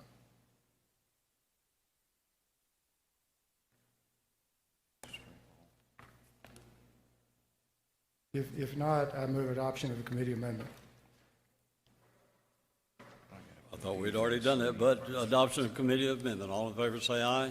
Aye. All opposed, no. Ayes have it. Senator Bryan. I move, suggest use of the morning roll call. Senator Bryan suggests use the morning roll call for final passage. Does anyone object to this procedure? Does anyone wish to be recorded as voting no?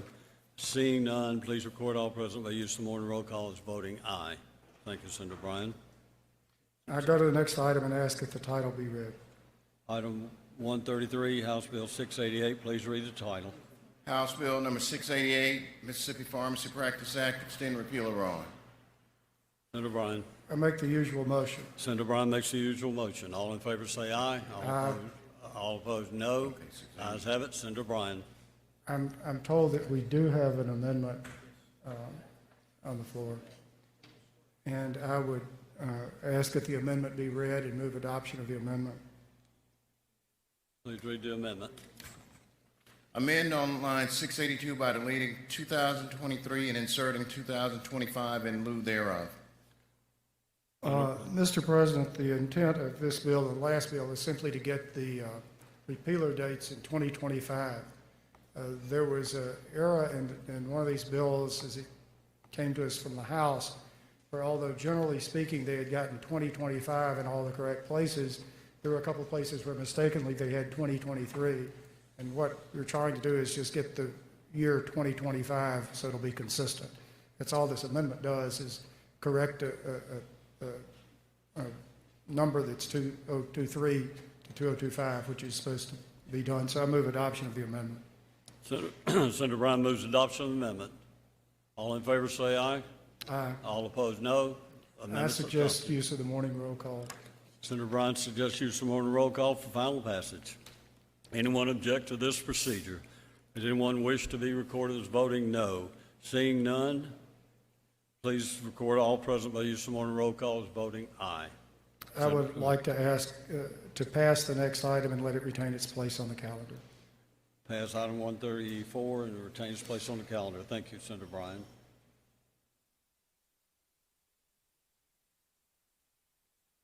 All right. So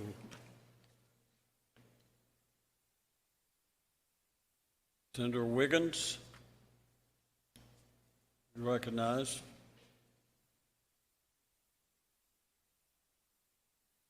Thank you, Mr. President. Go to item number 134, House Bill 1018. Call that up, ask the title be read. Please read the title. House Bill number 1018, Church Protection Act, revised how a church is required to maintain records of its security team. Make the usual motion. Senator Wiggins makes usual motion. All in favor say aye. Aye. All opposed, no. Ayes have it. Senator Wiggins. Thank you. I ask that you recognize Senator England to explain the bill.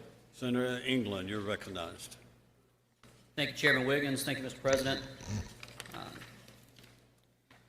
Fellow Senators, what we have here is an amendment to the Mississippi Church Protection Act, which was passed a couple of years ago. This was you can look through the bill. You've already passed it, so I'm not really going to give you a lesson in that. But what this does is essentially takes out the requirement that the names be spread across the minutes of the church, and instead requires that the firearm permit numbers of those members be spread across the minutes. So these individuals will still be identified, but instead of by names, they will be identified by their firearm permit numbers. That's essentially what this simple amendment to this very good bill does. I do have an amendment, a technical amendment that I'd like to offer at this time, just to go ahead and get that out of the way. If you bear with me, this is just going to kind of clean up some of the language here. Do we have that amendment up? Okay. If you'll notice in the bill, the word permit is used throughout the bill. However, the statute that is cited there actually uses the word license as opposed to permit. So just to make sure there's no confusion there, we are changing the word permit throughout this bill to the word license. We also, on line 35, if you'll look with me on 35, that sequence, before the comma, we're adding the word "are" so that there's no confusion there. And I'll just read it so you know what we're doing here. It says the program at a minimum must require that each member of the program possesses a firearms permit issued under sections 45-9101, which again is where the word license is used, and has completed an instructional course in the safe handling and use of firearms as described in section 9737.7, or is a law enforcement officer as defined in section 4563, or is a qualified retirement law enforcement officer as defined in 18 U.S.C. section 926C, subparagraph C. Inserting the word "are" there just makes that more clear what the intent is, and that it's three different factors there. We're doing the same thing on line 41 on the R. So if we could, Mr. President, I'd like to take up this amendment and ask that that we pass the amendment as listed here. Move for adoption of the amendment. All in favor say aye. Aye. All opposed, no. The ayes have it. Thank you, Mr. Chairman. Okay, we are back on the amended, the bill here with the amendment adopted, and I would like to request passage by use of the morning roll call if there are no questions. Senator Jordan has a question. Senator Jordan, you do have a question? Does not. I believe there's no questions, so the senator's requested use of the morning roll call for final passage. Anyone object to this procedure? Does anyone wish to be recorded as voting no? Senator Blackman. Senator Blackman, please record Senator Blackman as no. And who? And Senator Turner Ford as voting no. I think that's all. Okay. So, seeing no others, please record all others present by use of the morning roll call as voting aye. Thank you, Mr. President. Thank you. Thank you, sir. Okay, who we got? Senator Wiggins?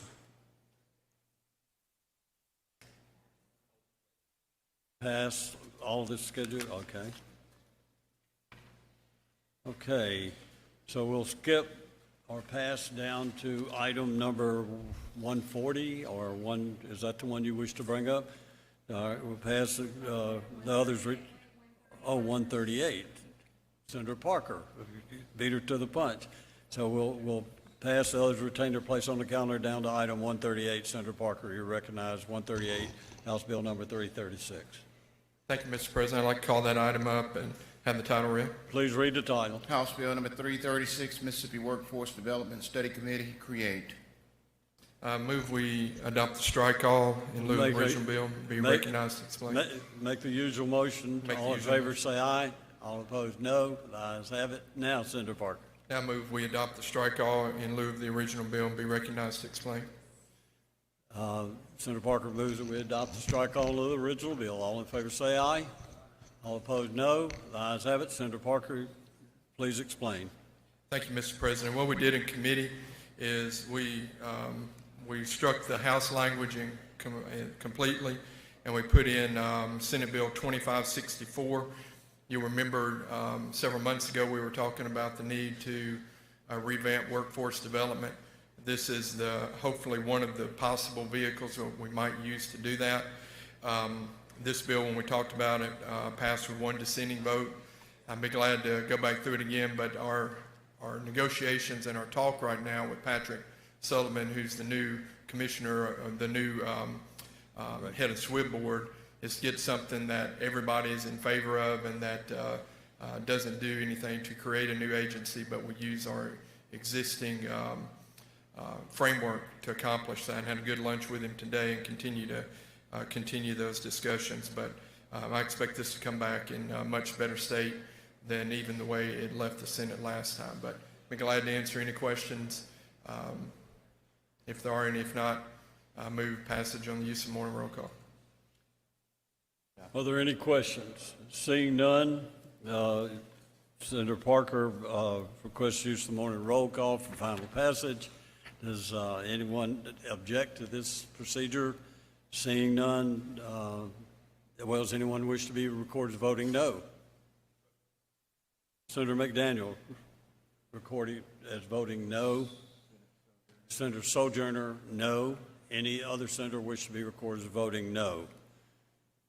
Seeing no others, please record all others present by use of morning roll call as voting aye. Bill is passed. Senator Parker. Thank you, Mr. President. I'd like to move on to item 139, House Bill 1040.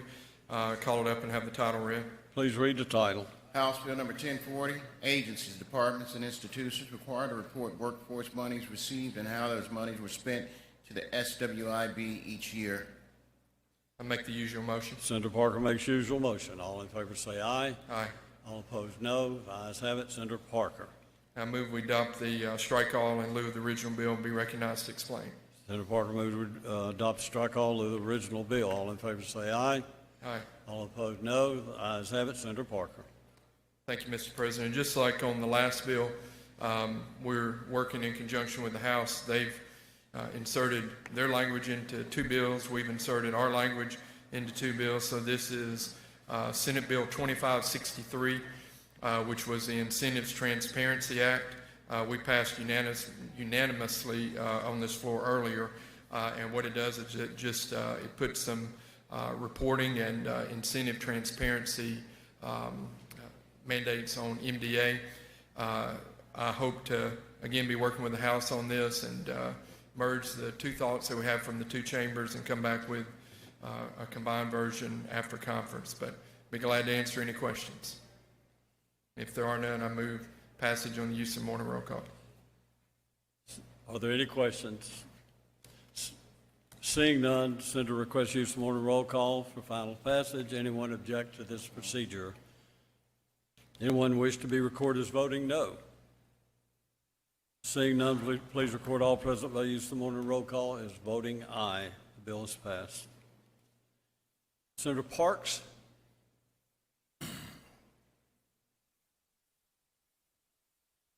Thank you, Mr. President. I'd like to call up item 140, House Bill 274, and ask the title be read.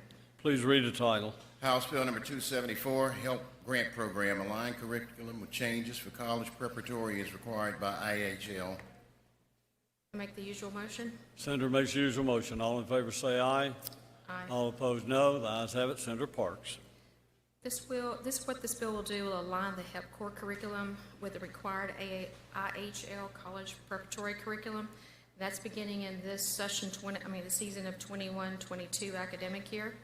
So what we're doing is just simply making the admissions requirements equal for all students. If there's no questions, I would ask for passage on the morning roll call. Are there any questions? I'm sorry, Senator Hobson for a question. Do you yield to Senator Hobson for a question? I do. Senator Hobson. Thank you, Mr. President. Thank you, Madam Chair. I just couldn't hear what you said this does, and I wanted to make sure I heard correctly. It's just simply aligning the curriculum. In the previous bill, it called out English, math, and all. What it does now is remove that and just says you have to meet the high school requirement curriculum as one of the things that you must meet. That you've got to have what in high school? I'm sorry? It says you must meet the high school curriculum for that line. Oh, to qualify for the HELP grant? Right. Mm-hmm. Okay. It has left all the other requirements as well. All right, thank you. Mm-hmm. Seeing no further questions, Senator Parks requests the use of the morning roll call. Anyone object to this procedure? Anyone wish to be recorded as voting no? Seeing none, please record all present by use of the morning roll call as voting aye. The bill's passed. Okay. Number 141. Oh, excuse me. Okay. Senator Michelle. I'd like to pass item 141, House Bill 95, and ask that it retain its place on the calendar, please, and go to item 142, House Bill number 408, and ask that the title be read. We'll pass item 141, retains place on the calendar, go to item 142, and House Bill 408. Please read the title. House Bill number 408, Credit for Reinsurance, provide requirements for. Makes the usual motion. Senator Michelle makes the usual motion. All in favor say aye. Aye. Aye. Aye. Okay, thank you. All opposed, no. The ayes have it.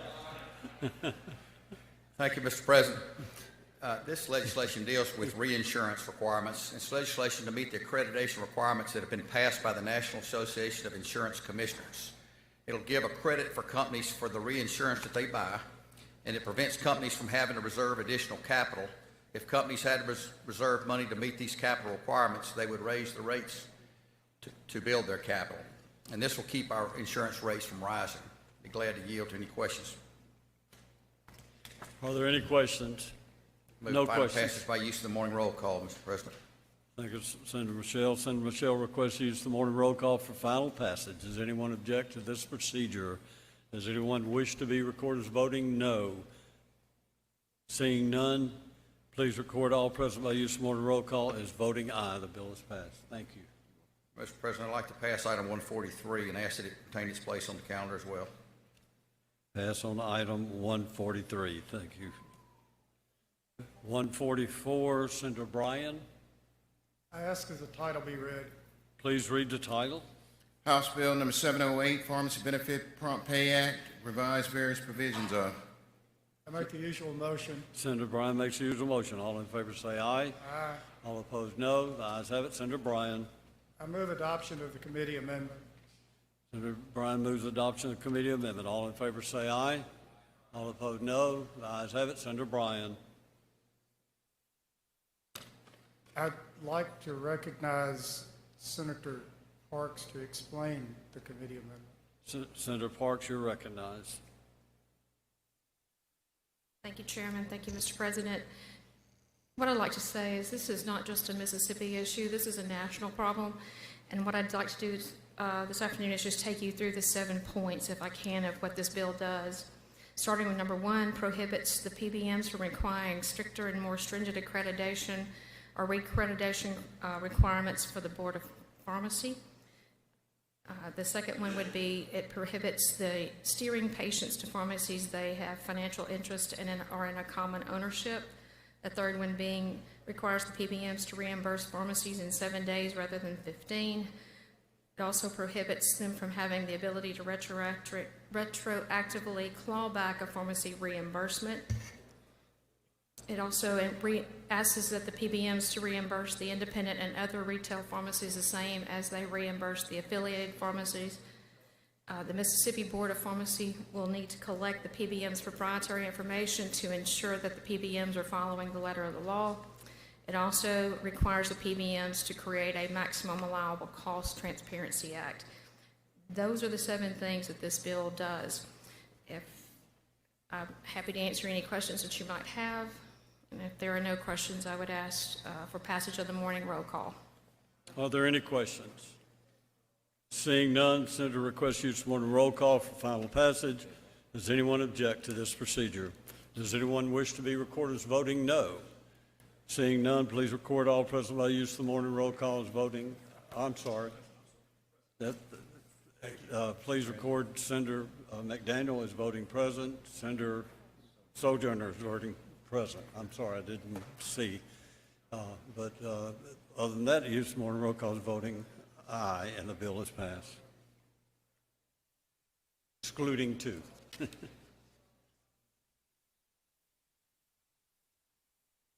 145, Senator Carter. Coors. I'd like to go to item number 145 on today's calendar, have the title read. Please read the title. House Bill number 689, Petroleum Products Inspection Law, extend repealers on definitions and penalties under. Make the usual motion. Senator Carter makes the usual motion. All in favor say aye. All opposed, no. The ayes have it. Senator Carter. This is a very simple bill. All it does is extend the repealer date to 2023 on the Petroleum Products Inspection Law. It doesn't change anything in the existing law. And I'll be happy to answer any questions. Are there any questions?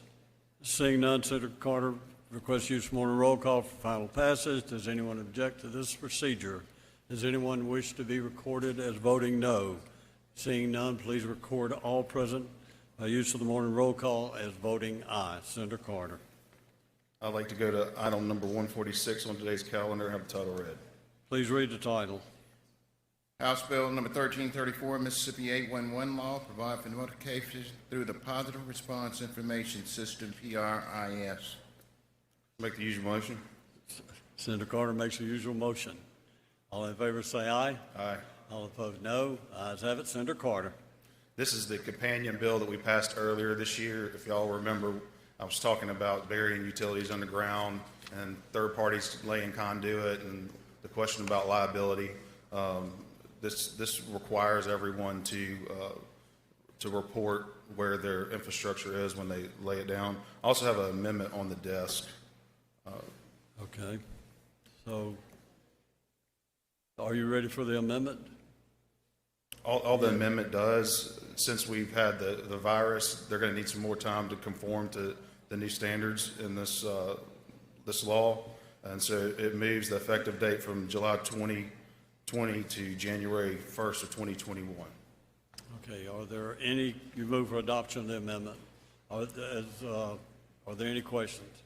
All in favor of the amendment say aye. All opposed, no. Ayes have it. Senator Carter. Amendment is adopted.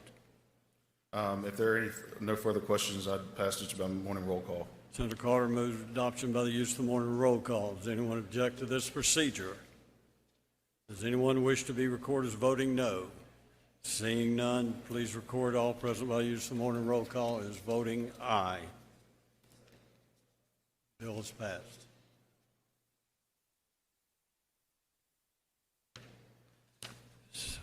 Senator DeBar. Senator DeBar. Item 147. Senator DeBar, do you wish to bring up item 147? We'll pass on that item. Okay. Retain its place on the calendar. Pass 148, 149, and pass. And item 150, Senator DeBar, do you wish to bring that or pass 150? Senator Younger, 151. Thank you, Mr. President. I ask that the bill be caught up in the title read. Please read the title. House Bill number 687, Mississippi Boll Weevil Management Corporation, extend repeal on requirement that audits be submitted by November 15th. Senator Younger makes the usual motion. Yes, sir. All in favor say aye. All opposed no. The ayes have it. Senator Younger. All this does is just extends the repealer to 2023. It's on line 81, and that's pretty much all it does. If there's no questions, I ask for the use of the morning roll call. Are there any questions? Seeing none, the senator requests use of the morning roll call for final passage. Does anyone object to this procedure? Does anyone wish to be recorded as voting no? Seeing none, please record all present by use of the morning roll call as voting aye. Thank you, Senator Younger. Senator Parker. Item 152. Thank you, Mr. President. I'd like to go to item 152, House Bill 1387, and have the title be read. Please read the title. House Bill number 1387, Mississippi Workforce Incentive Act of 2020, create. Make the usual motion. Senator makes the usual motion. All in favor say aye. Aye. All opposed no. Ayes have it. Senator Parker. Move we adopt the strike all in lieu of the original bill and be recognized to explain. Senator Parker moves we adopt strike all in lieu of the original bill. All in favor say aye. Aye. All opposed no. The ayes have it. Senator Parker. Thank you, Mr. President and members of the Senate. This is a bill that you might expect to be more in the appropriations category, but it has some provisions in here that we wanted to have in a general bill, so this deals with the CARES Act money. As we know, when we met earlier with Senate Bill 2772, we started the process of moving some of the money out of the COVID and the CARES Act fund into different directions. This is another step in that direction. And so in this bill, in the strike-all amendment, what it provides for is it will move $50 million as a kind of an opening number. We wanted to let the CJCs know that we find their work very important, and in getting some of the people who are going to need to get back to work, we wanted to at least kind of put an opening number on this. Anyway, what it will do is it'll transfer $50 million from the CARES Act and DFA to a special fund to be known as the Restart Mississippi Workforce Development Fund, which will be administered by the CJCs in collaboration with the Office of Workforce Development. It provides that the legislative intent is to help those who are unemployed, underemployed, or seeking new employment due to COVID-19. It prohibits duplicative expenses and asks agencies to act in haste. You know, as we all know, some of the people who at the end of July or so are expecting to maybe walk back into their existing jobs may find that those jobs are not there and may need some new education to move them into a different career. A lot of this is hard to predict. It's hard to put a number on, And in speaking with the chairman of appropriations, the numbers on this continue to move because the regulations continue to change. But we wanted this to be a start for the CJCs. In the bill itself, there's a provision to allow the board to retain $250,000 for administrative purposes, which is a small 0.5% of the total $50 million appropriation. And it subjects the board and CJCs to the state auditor and Office of Inspector General in terms of oversight. Some of the eligible expenses that this program could be used for include computers, tablets, or other devices, software learning management systems, some degree of financial aid, infrastructure necessary to increase capacity in programs as a response to COVID-19, and any items necessary to increase health and safety as a result of COVID-19. I do have a few amendments in just a moment, but again, the whole purpose of this is to just get the ball rolling on this part. But I'd be glad to answer any questions before I introduce some amendments. If not, I'll like to be recognized for the amendments. Okay, are there any questions? Seeing no questions, you're recognized for the amendments. Okay, they should be up on the board here. There are three.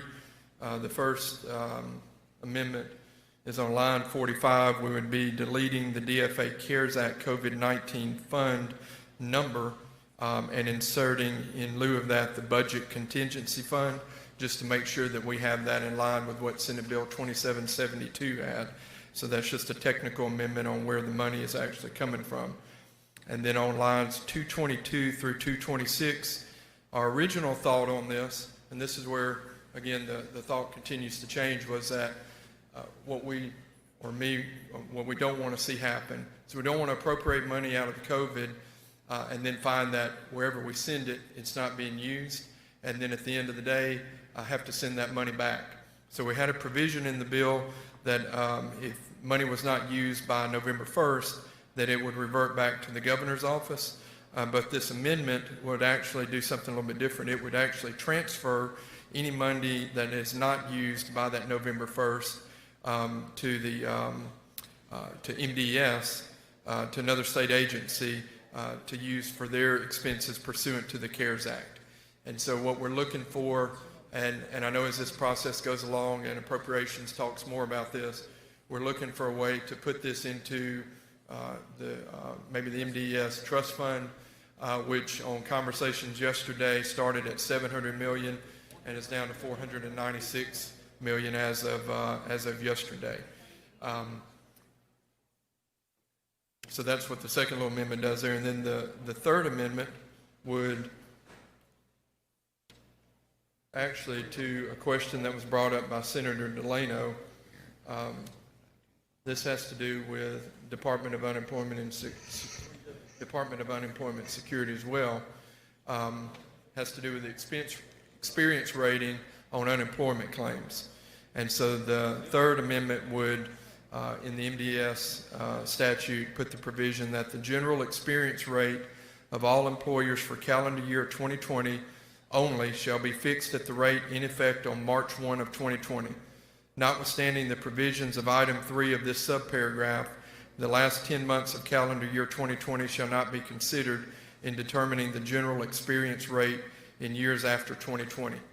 And so what this is basically saying is that if you're a large employer who has had to lay off a number of people this year and you're planning on getting those people back, the fact that they have been laid off during this period is not going to count against you in unemployment insurance percentage claims, and it just gives us a little bit more time to kind of fix that. The governor's executive order that deals with this, I believe, extends through end of June or July, somewhere right in there. And so this is just an opening consideration to try to shore that up through the end of the year. But that's an explanation of the amendments. I'll be glad to answer any questions on the amendments. When you're referring to amendments, there are all three changes in one amendment, though, is that correct? It's one amendment with three With three things, oh, that's Thank correct. you, Mr. I wanted to President. make that clear. Are any questions on the amendment?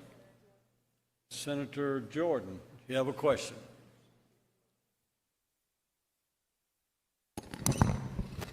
Thank you, Mr. President.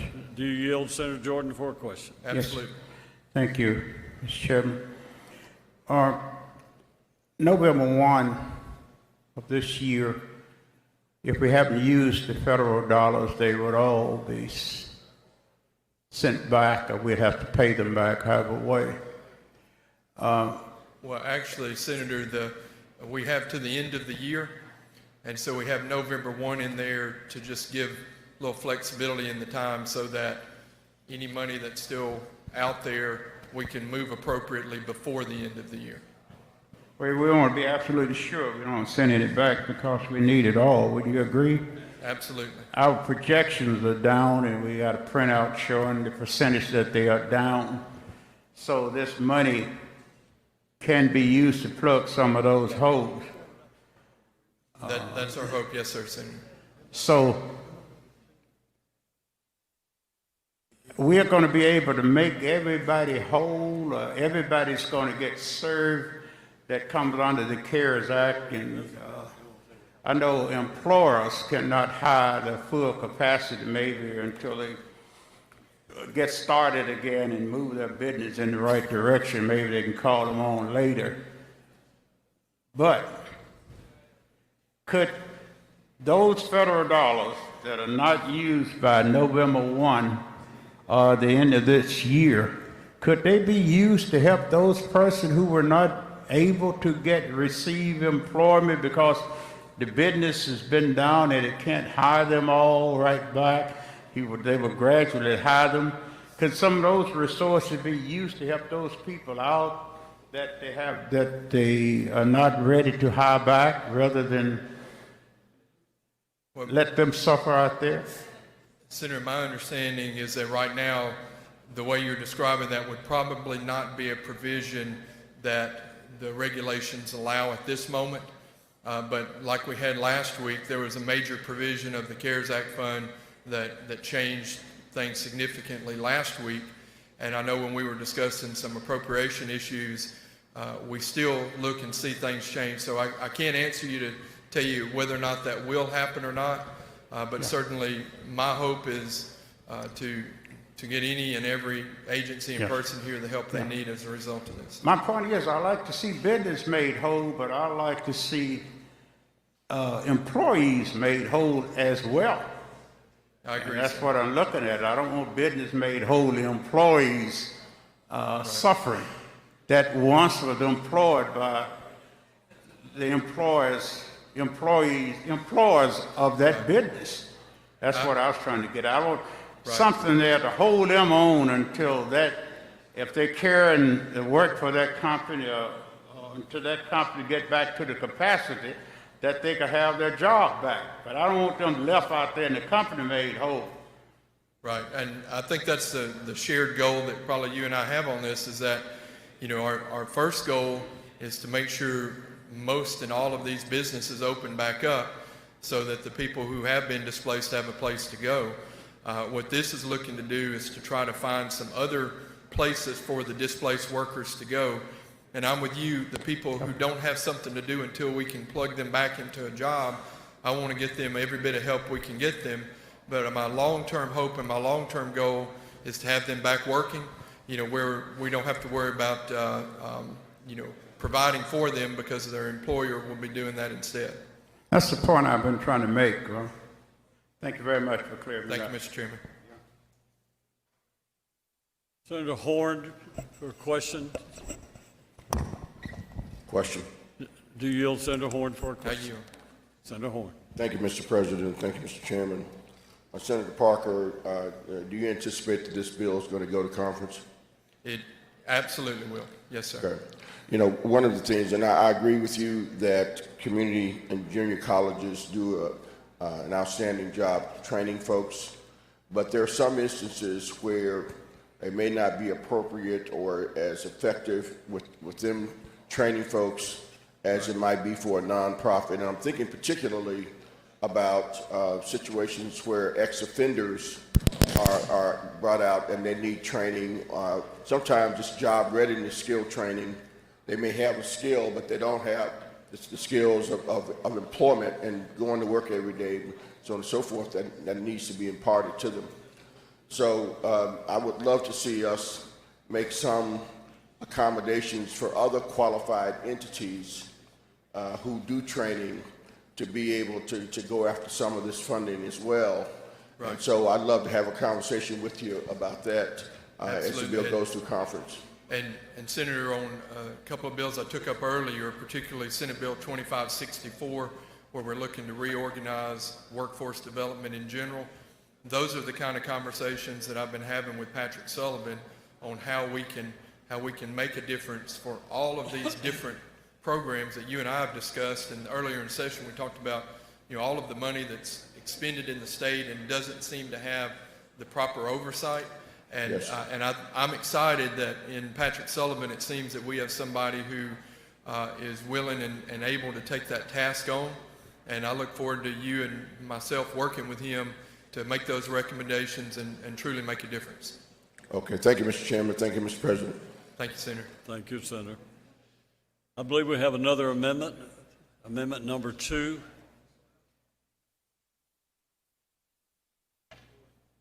We need to adopt that first. Yeah, let me ask the question. Is this, Senator Hobson, I need to ask a question. Is this an amendment to the amendment, or is this amendment number 2? Amendment to the amendment? Okay. Please explain. I move adoption of amendment number 1, Mr. President. Were there any questions? Seeing no questions, all in favor of the amendment say aye. Aye. All opposed, no. The ayes have it. And Mr. Now, President, I would like to have you recognize Senator Hobson, who wants to put, I believe, a reverse repealer in the bill to, again, make sure we have some of these continued issues handled. So, Senator Hobson, you're recognized. Thank you, Mr. President. Mr. Chairman, this is to put the reverse repealer in to make sure we got the language that conforms with the opportunities if we come back into a session after we get out in the June or July.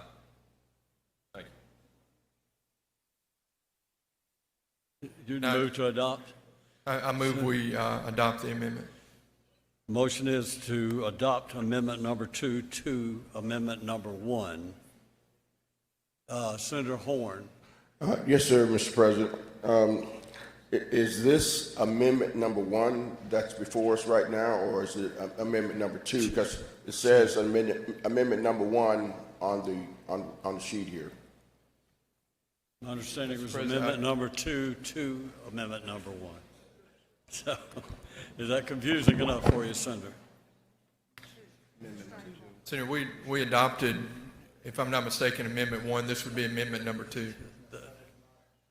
That was my understanding as well, but the amendment before says amendment number 1.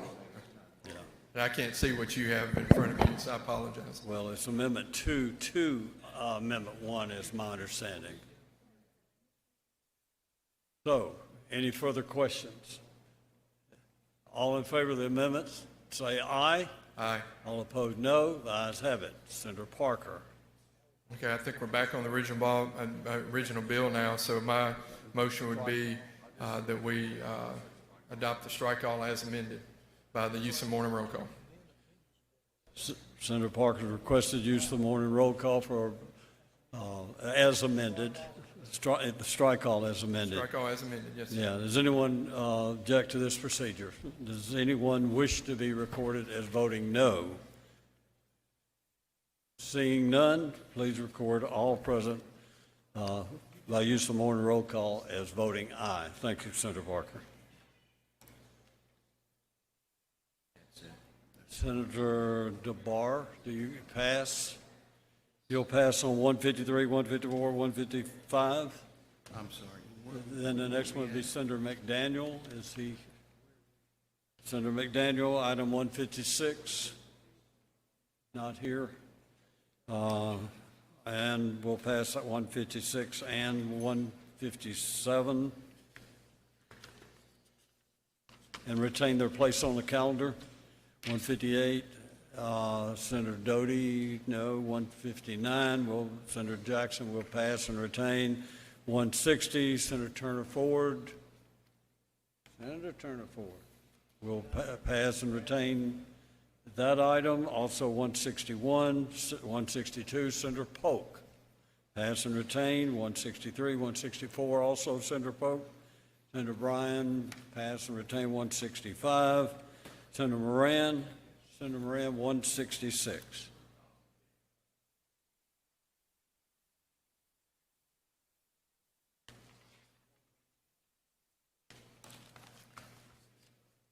Thank you, Mr. President. Ask item number 165, ask that the title be pulled up in red. 166. Please read the House Bill number 632. Yeah, item 166, House Bill number 632. Please read the title. House Bill number 632, riparian owner rights, revised for purposes of state-owned lands on Deer Island. Make the usual request. Usual motion. Senator Moran makes usual motion. All in favor say aye. All opposed say no.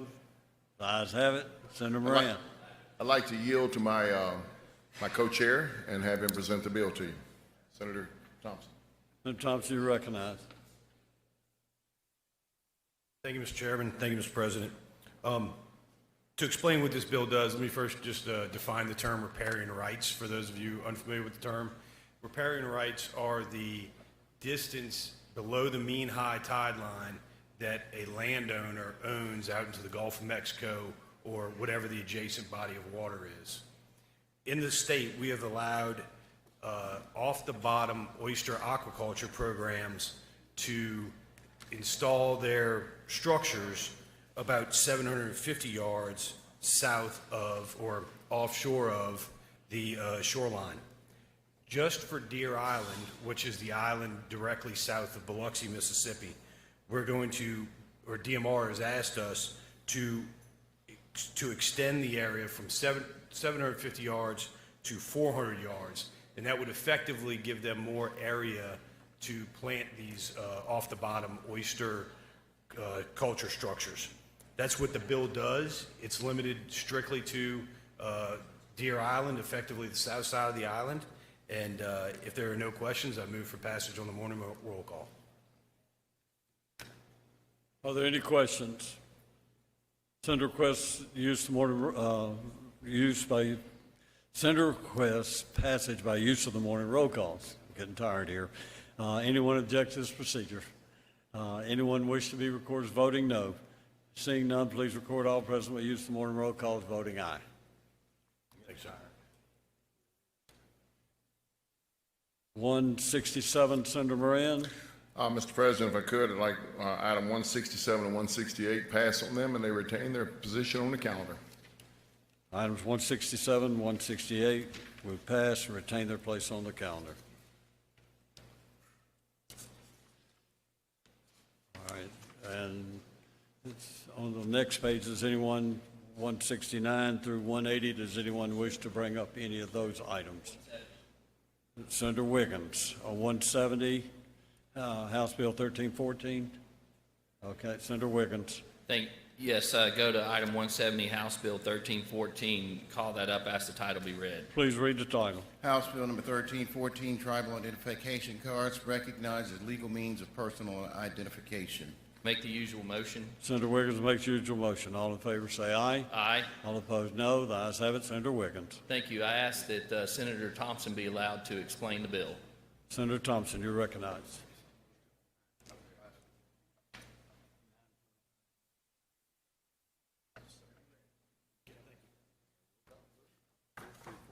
Thank you, Mr. Chairman. Thank you, Mr. President. This is a, well, do we have to call the amendment first? You've already got the amendment up? All right. This is a companion bill to a bill that we passed through here a while back, you may recall, and it is, okay, we didn't do the, okay. So this is the companion bill to a Senate bill that would allow our state to recognize federally issued American Indian tribal identification cards for state purposes. And there is an amendment that I think we should bring up now to make sure we clarify. Okay. Do you have the amendment? It's on the board. You're recognized to explain the amendment. Okay, so this is a technical amendment to strike the word American on certain lines and to strike the word or banned on certain lines. And understand that what this amendment does is clarify this proposed legislation to bring it in line with federal law so that our description of these tribal identification cards will match federal law. So if there are no questions, I move that we adopt the amendment. Are there any questions? If not, Senator Jordan have a question. For clarification, this only referred to those persons on reservation? Yeah, yes, sir, Senator. I believe that it's specific to the What happened if they leave the reservation and decide that they want to come out and live as any other citizen? Would they still have these requirements? Well, it's not so much a requirement. What it is that it would authorize the state of Mississippi to recognize the tribal identification card as an official form of identification. So these are natives of this part of the United States who live on reservation, whose land we took, not we, but was taken from them. They own a reservation, then they must have these identification things. Not that they must have them, Senator. My understanding is that it's similar to a state-issued ID card. It's something that they are eligible to go get from the federal government, and those of them that do choose to get this tribal identification card can now use it throughout the state as a recognized form of identification. So I'm being a little redundant, but this applies to tribal groups, whatever we have in this state, Chickasaw and whatever, Choctaw. And, yes, sir. Those federally recognized Indian tribes that are in the state of Mississippi are already eligible for this federal ID. What this is would allow the state of Mississippi to recognize that tribal identification card as a valid form of ID. For, say, example, purchasing a hunting license. If they don't have a Mississippi driver's license or Mississippi state-issued ID, the Department of Wildlife and Fisheries could recognize this tribal identification card as that individual's form of identification. Thank you, sir. Yes, sir. Any further questions? Senator Barnett? Do you yield to Senator Barnett for a question? Yes. Senator Barnett, recognized. Thank you, Mr. Chairman. My question is not the Native Americans in this country not their own sovereign people? I don't know. I don't know whether or not they're sovereign or not. But as you referred they to. don't normally follow any of the state laws, anything that we have as far as governing them. So why are we now trying to impose a state ID where they already have a federal ID? No, sir. I'm sorry. Maybe I wasn't clear. This isn't imposing any kind of requirement on them. What this is they have. I can't hardly hear you back here. I'm sorry. This is not imposing any sort of requirement onto the individuals. What this is those individuals who qualify for and have obtained tribal identification cards from the U.S. government. This is requiring our state agencies to recognize that tribal identification card as a valid form of identification. It's something that's been requested by the tribes. The tribal has requested this? Yes, sir. Okay, thank you. Yes, sir. Are there any other questions? If not, move for adoption of the amendment. All in favor say aye. Aye. All opposed, no. The ayes have it. The amendment's been adopted. So we're back on the bill? Back on the bill. I move for adoption of the bill, passage of the bill in the morning roll call. Senator requests to use the morning roll call for final passage. Anyone object to this procedure? Would anyone like to be recorded as voting no? Seeing none, please record all present by the use of the morning roll call by voting aye. Aye. Aye. Thank you, Mr. President.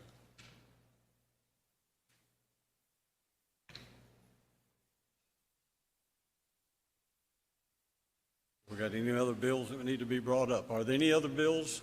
Senator Carter?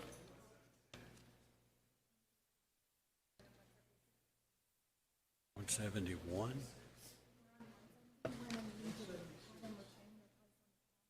Oh, yeah, sure. Okay, yeah. So we'll retain place on the calendar for items 171, 172, 173, 174, 175, and Senator Carter is going to bring up item 176, House Bill 977. Thank you, Mr. President. I'd like to call up item number 176 on today's calendar, have the title read. Please read the title. House Bill number 977, oil and gas severance, revised date by taxes are due. We make the usual motion. Senator Carter makes usual motion. All in favor say aye. Aye. All opposed, no. Senator Carter. All this does is, this is the companion bill that we passed earlier. It deals with oil and gas severance taxes. Right now, the way the production reports are due and severance taxes are due, they're having to go and amend these production reports, not the production reports, but the severance tax filings.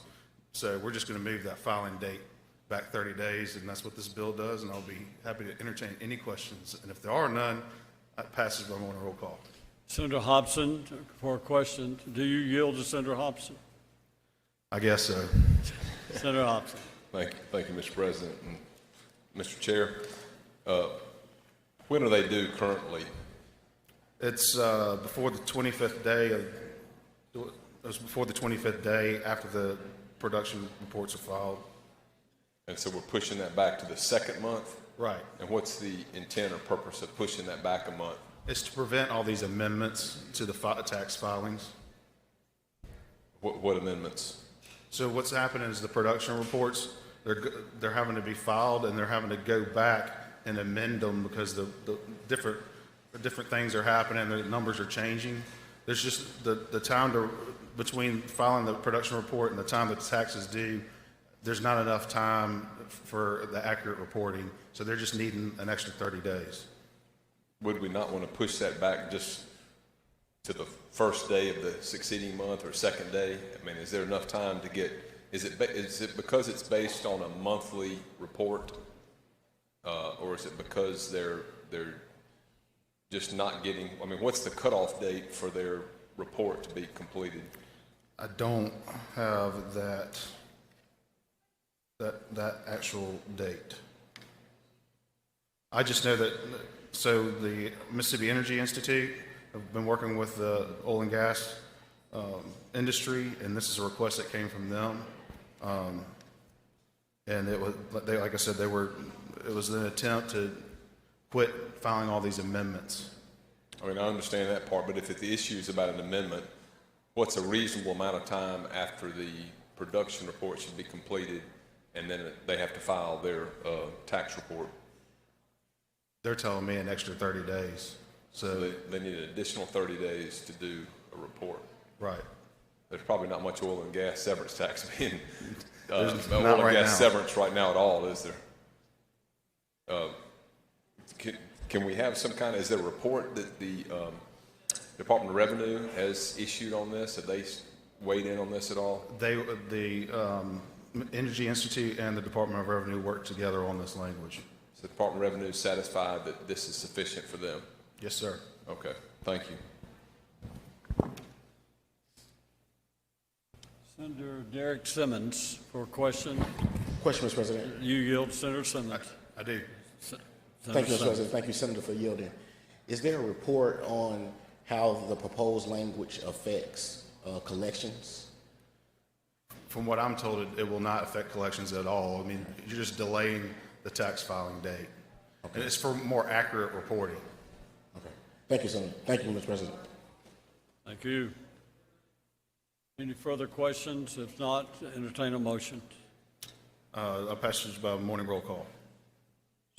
Senator requests use the morning roll call for final passage. Anyone object to this procedure? Does anyone wish to be recorded as voting no? Seeing none, please record all present by use of morning roll call as voting aye. I'm sorry, couldn't he? Okay, 177 retain its place on the calendar.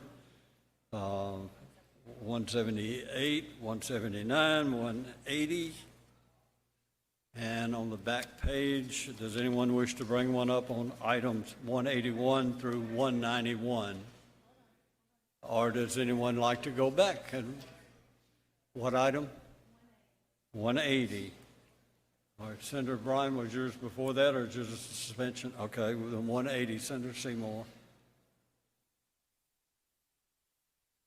Thank you, Mr. President. I'd like to call up line item 180, House Bill 1522, and have the title read. Please read it.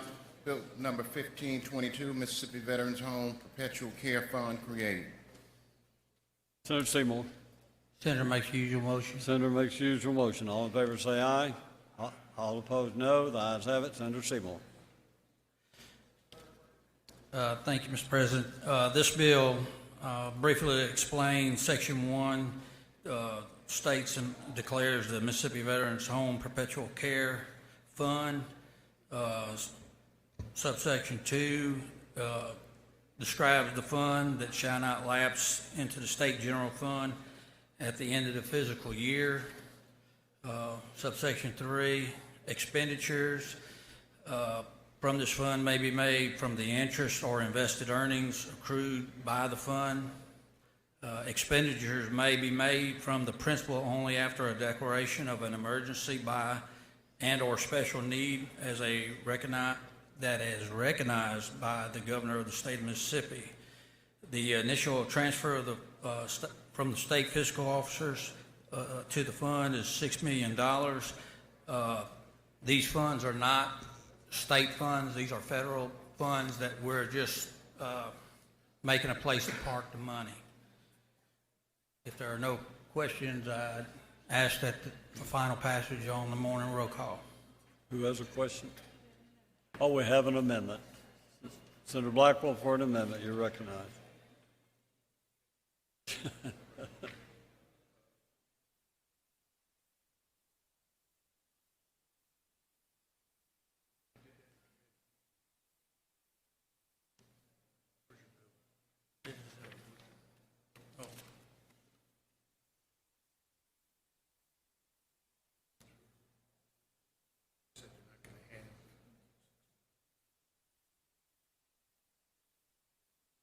Well, you can't do that because none of ours have already spent it.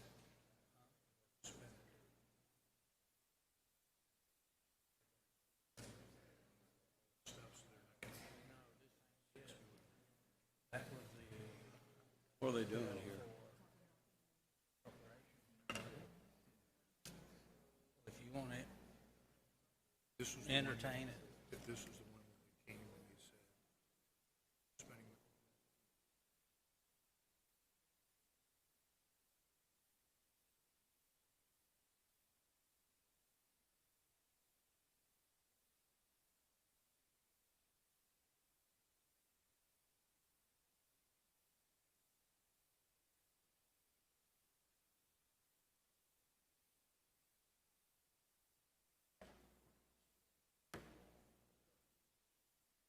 All right, Senator Blackwell, recognized for amendment.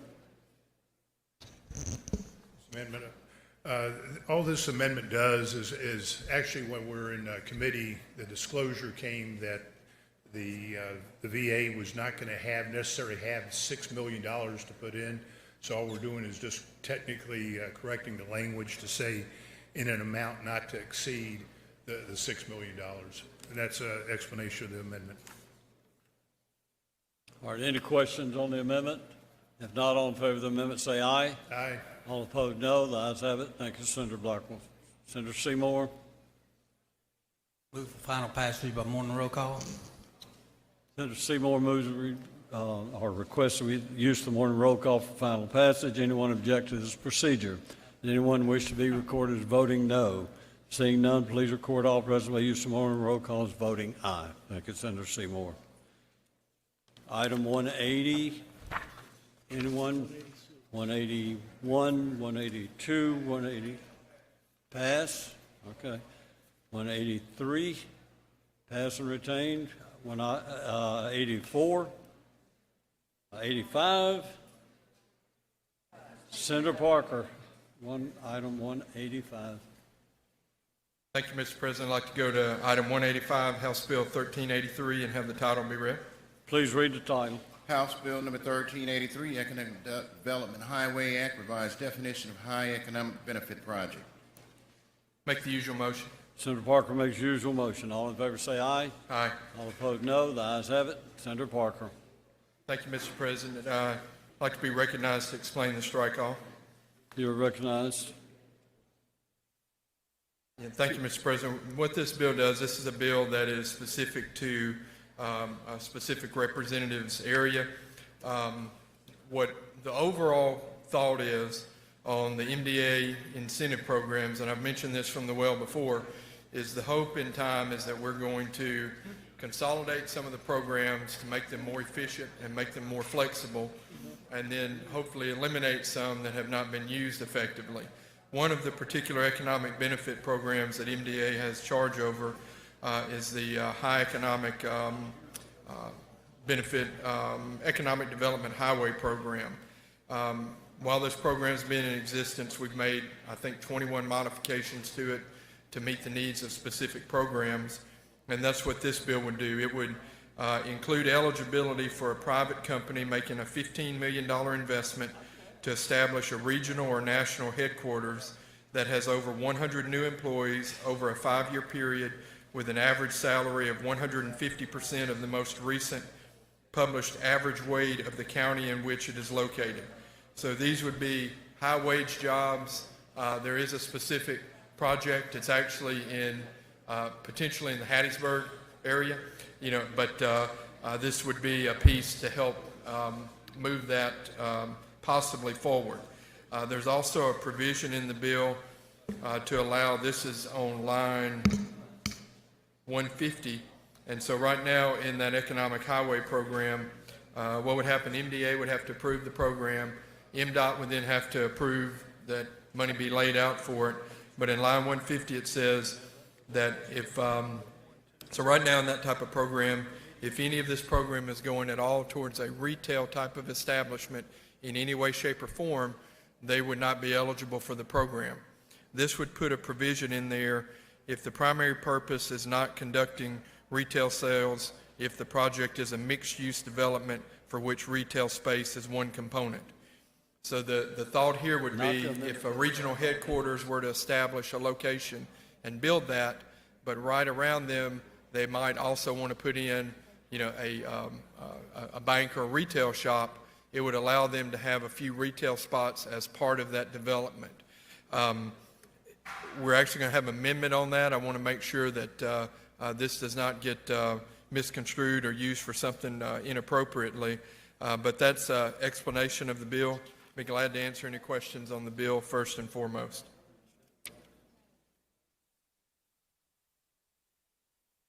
All right, we have an amendment. I believe it's Senator Hobson who has an amendment along with me. Okay. Thank you, Mr. Chairman and Mr. President. This amendment, for those that are in appropriations, I mentioned this the other day when this bill, which was second referred to our committee, I mentioned the concerns that many of us have expressed before about the retail component, about putting money towards a retail component. So I think the language that was in the bill was that one component could be retail, and I put my amendment, as you'll see on the screen, puts a cap of no more than 20% of the development can be a retail component. And that's what the amendment does. I'll yield to questions, Mr. President. Senator Polk, do you have a question? Thank you, Mr. President. You yield? I yield. Senator Polk. Thank you, Mr. Chairman. The 20%, I want to be clear, is that like square footage of the project or dollar amount of the project? That's not clear probably because it just says 20% of the development, and I guess that would be dollar figure with the way I would view that.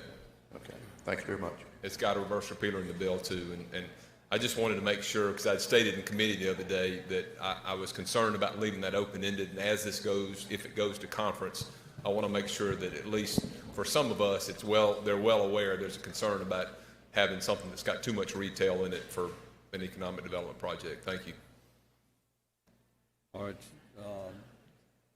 Senator McMahon, you have a question?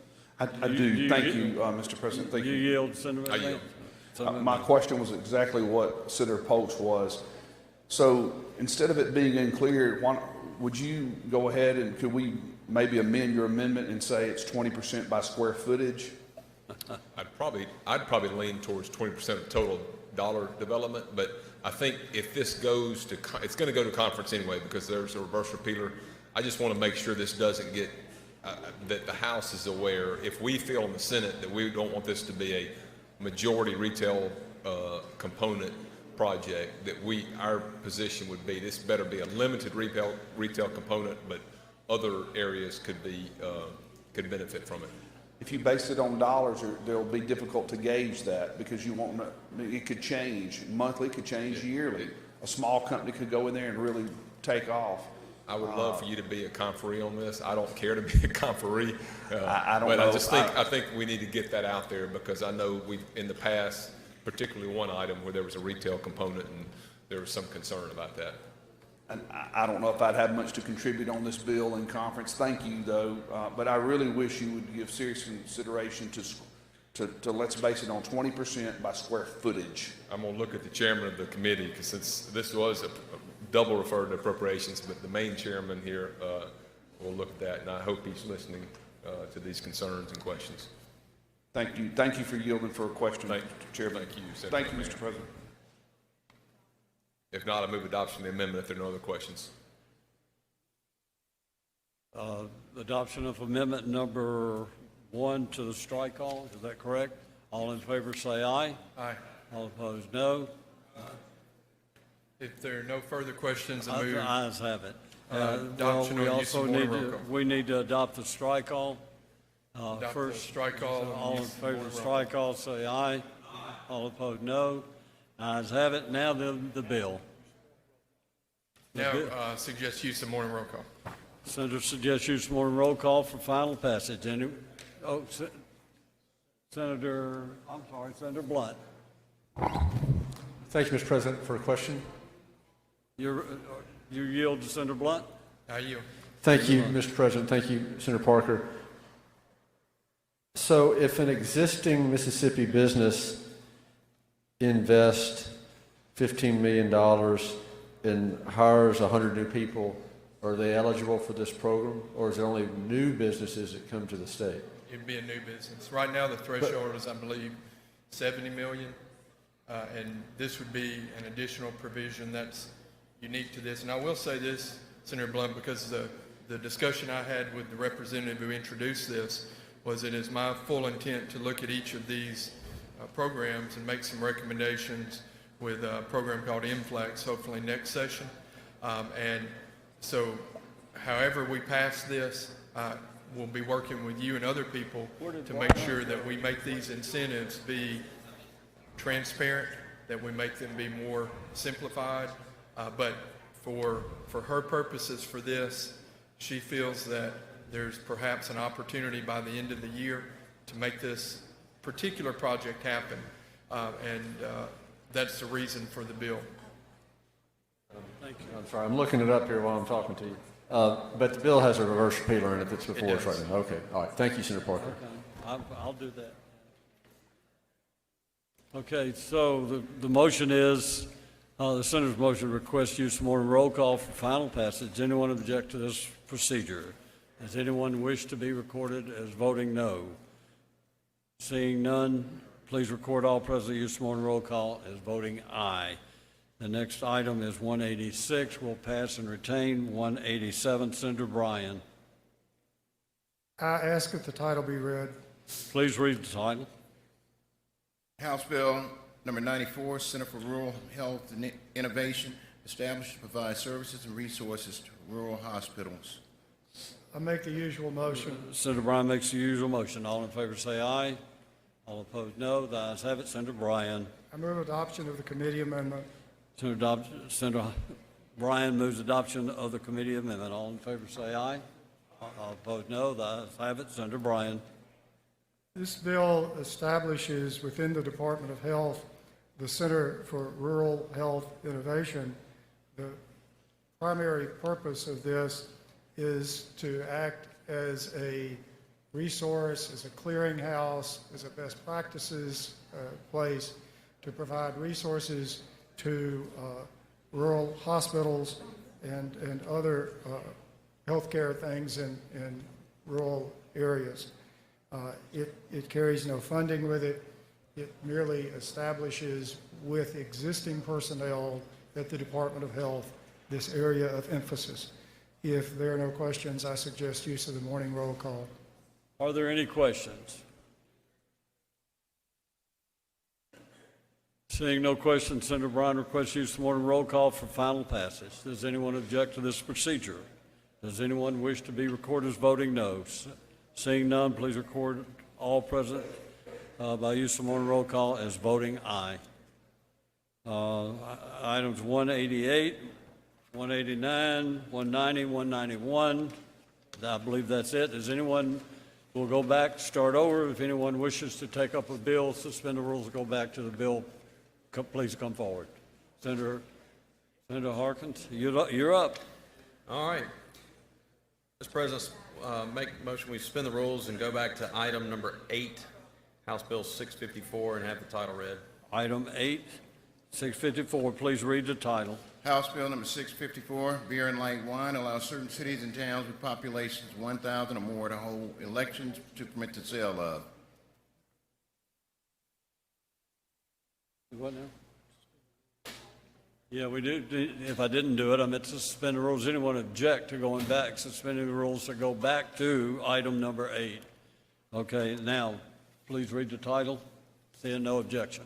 House Bill number 654, beer and light wine, allows certain cities and towns with population of 1,000 or more to hold elections to permit the sale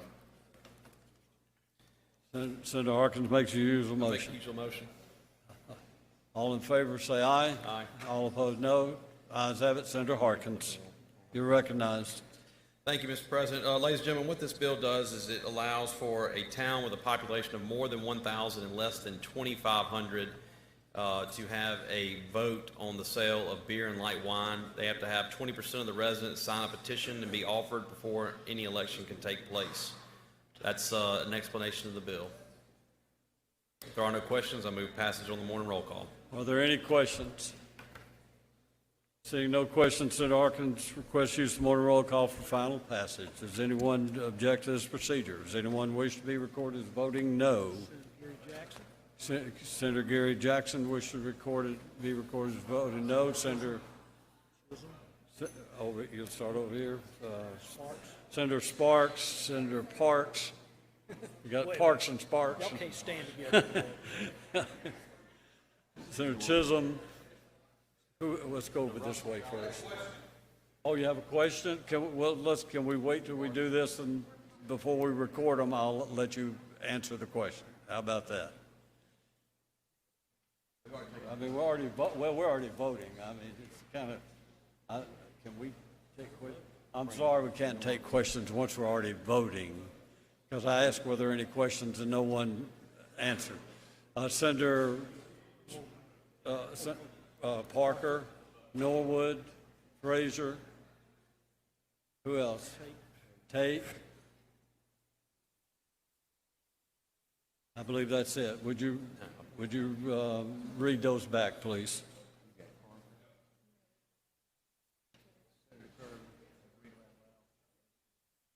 Yes, that's what I said. Would you please read the names out? Voting no, Senator Gary Jackson, Frazier, Sparks, Parker, Tate, Norwood, and Chisholm. Anyone else wish to be recorded as voting no? Please record all other present by use of the morning roll call as voting aye. I'm sorry, but we'd already started the voting, and I'd already asked were there questions twice, actually. So, is there any other bill? Anyone? Oh, no, I'm sorry. You got another bill? Yes, sir. Go to item number, skip down to item number 14, have the title read. Suspend the rules, go to item number 14. Is there any objection? Seeing none, we'll go to item 14, House Bill 863, and ask the title be read. House Bill number 863, ad valorem tax, revise certain provisions relating to assessment of public service corporations. Make the usual motion. Senator Harkins makes usual motion. All in favor say aye. All opposed, no. The ayes have it. Senator Harkins. Thank you, Mr. President. The main purpose of this legislation is to speed up the assessment process for public utility companies, so DOR can provide the assessment data to the counties earlier in the year. This legislation does not change the current methodology. It just provides, the only change is provide a timeline where we get the values to the counties earlier in the year. It changes, I think in section 2, it changes the date from filing from the first Monday in April to April 1st. Existing language can potentially delay filings for up to a week. It can also, it also changes the extension allowances from 30 days to 20 days. It also removes the language for up to on the penalty rate. Legal has stated that the penalty statute for PSCs is unconstitutional because it's a court decision because it provides a range for the penalty that is at the department's discretion, so it does a flat rate. It also changes the assessment appeal period to 20 days from 30 days. Most of these companies already know if they're going to appeal before this time gets there, so it's not a surprise. And it brings a 20-day appeal period from the code section into the requirements to file an appeal with the Board of Tax Appeals. It also adds language requiring an appealing taxpayer to specify in detail the relief requested and present the basis of any arguments against the Department of Revenue's assessment. And it also removes the language of up to on the penalty rate. Like we stated earlier, same thing in this other section because it was unconstitutional because it was at the discretion of the department. It also amends assessment statutes for airlines assessed by DOR to incorporate the changes we just talked about. So that's the description of the bill. If there are no questions, I move passage on the morning roll call. I see no questions. There are no questions. Okay. Senator requests use morning roll call for final passage. Anyone object to this procedure? Anyone wish to be recorded as voting no? Seeing none, please record all present use morning roll call as voting aye. All right. Anyone else? Mr. President, move. Yes, sir. Skip item 15, go to item 16, and have the title read. We'll skip item 15, retain its place on the calendar, go to item 16, Senator Harkins. Yeah. Request the title be read. Well, we're on that. Please read the title. House Bill number 866, fuel and lubricating oil taxes, remove bond limit and class distinctions for certain distributors, require electronic filing of returns. Make the usual motion. I thought. Senator Harkins. Make the usual motion. Senator Harkins makes usual motion. All in favor say aye. Aye. All opposed no. The ayes have it. Senator Harkins. Thank you, Mr. President. Currently, Mississippi Code has a maximum bond limit of $250,000 for gasoline, special fuel, lubricating oil, and compressed gas. The maximum bond limit is insufficient for many distributors. The same section states that the bond should not exceed an estimated liability of any 90-day period. However, in many instances, the current cap of $250,000 does not cover the 90-day period. There are over 400 special fuel distributors, 300 gasoline distributors, and approximately 250 compressed gas and lubricating oil distributors. The Department is asking that these statutes be amended to allow the Department to increase the bond amount for any distributor who becomes delinquent for unpaid taxes. So any distributor that's currently paying their taxes and they're not going to be increased on their bond.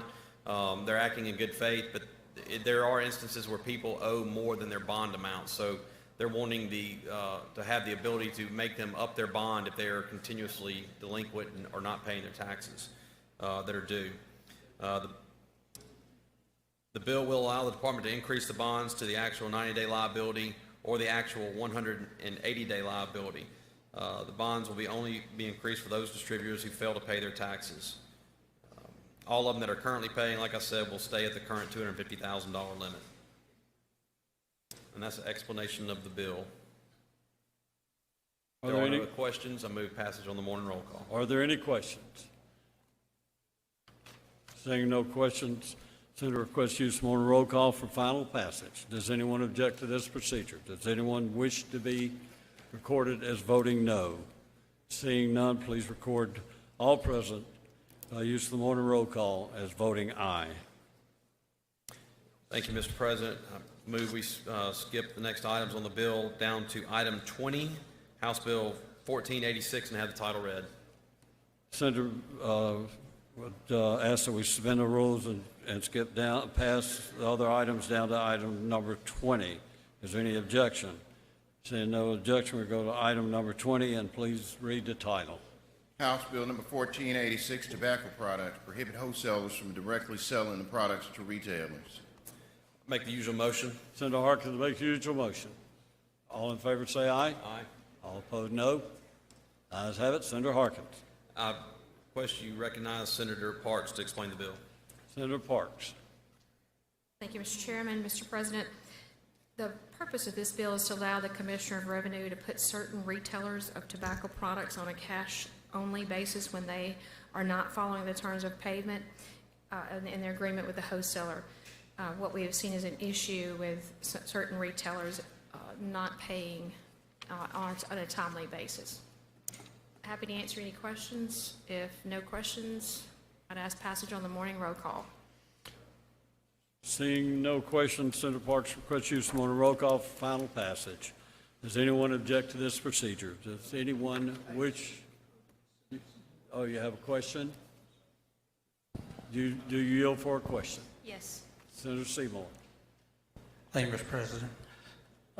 Senator, on this, is this new language altogether for tobacco? It is. It was modeled after Louisiana law. Yes, it is. It's new language. What brought it about?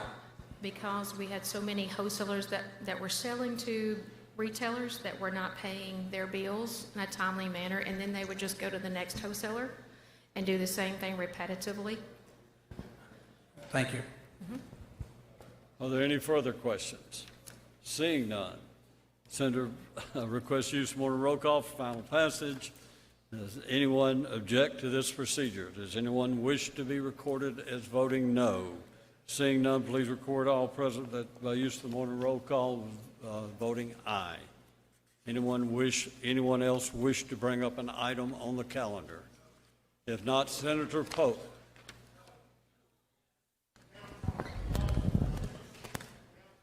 Mr. President, would you like to do announcements first? Yeah, we do need to do announcements first. I'm trying to get out of here, Senator Polk. I threw that part away. All I was keeping was the calendar. So, yeah, are there any announcements? Senator Barnett? Thank you, Mr. President. I would like to ask for unanimous consent to change my vote on today's vote on item number 135 from yea to nay. Seeing no objection, Senator Barnett's vote will be changed. Thank you. All right, Senator, well, I better go by the thing, I'll forget someone. Senator Wiggins. Senator Wiggins. Yes, thank you, Mr. President. Judiciary B will meet in the morning at 9 a.m. to take up a nomination DPS Commissioner. Thank you. Thank you, Senator Wiggins. Senator Bryan? I'm not sure I understood. Did a senator just change a vote? He asked for unanimous consent to change from aye to no or no to aye. You can't do that this late in the day is what you're saying. Okay. Well, hold on. Thank you, Senator Bryan. Mr. President, I know they do that sort of thing over in the House. Oh, they do. We're better than that. Yeah, I think you're right. Thank you, Senator Bryan, for calling it to my attention, and I will check. I think you're right. I've never seen that done except for right after Gallman Road. Senator Barnett, I hate to tell you this, but you waited too long. Thank you, Senator Bryan, and you're right. I think the House can even go in the docket room the next day and change theirs. So, but we don't play that way. Thank you. Now, anyone else? Okay, we'll call Senator Polk. Oh, and any other announcements? Any at all? Senator Polk. Thank you, Mr. President. I hope my colleagues will pay attention because usually I get a lot of questions about what time we're coming in the morning. This is going to be a very unusual motion, a little different. So I move that the Senate stand in recess until 5 p.m., at which time the Journal will reflect that we're adjourned until 9:45 in the morning. Thank you, Senator Polk. And let me explain the 9:45 before I repeat the motion. The 9:45 is because Senator Tate has a special guest coming who's going to do our prayer, and he also has to be in the house, I think, around 10 o'clock. And I think his name is Todd Tillman, isn't that correct? Who won The Voice, will do our prayer tomorrow morning. And so he will get here a little early, and hopefully some of you will get to meet him and talk to him. He is not going to sing for us, though. Now, the motion is that Senate stand in recess until 5 p.m., at which time the Senate Journal will reflect that we stand adjourned until 9:45 tomorrow morning. Is that correct? All in favor say aye. Aye. All opposed, no. Senate is adjourned.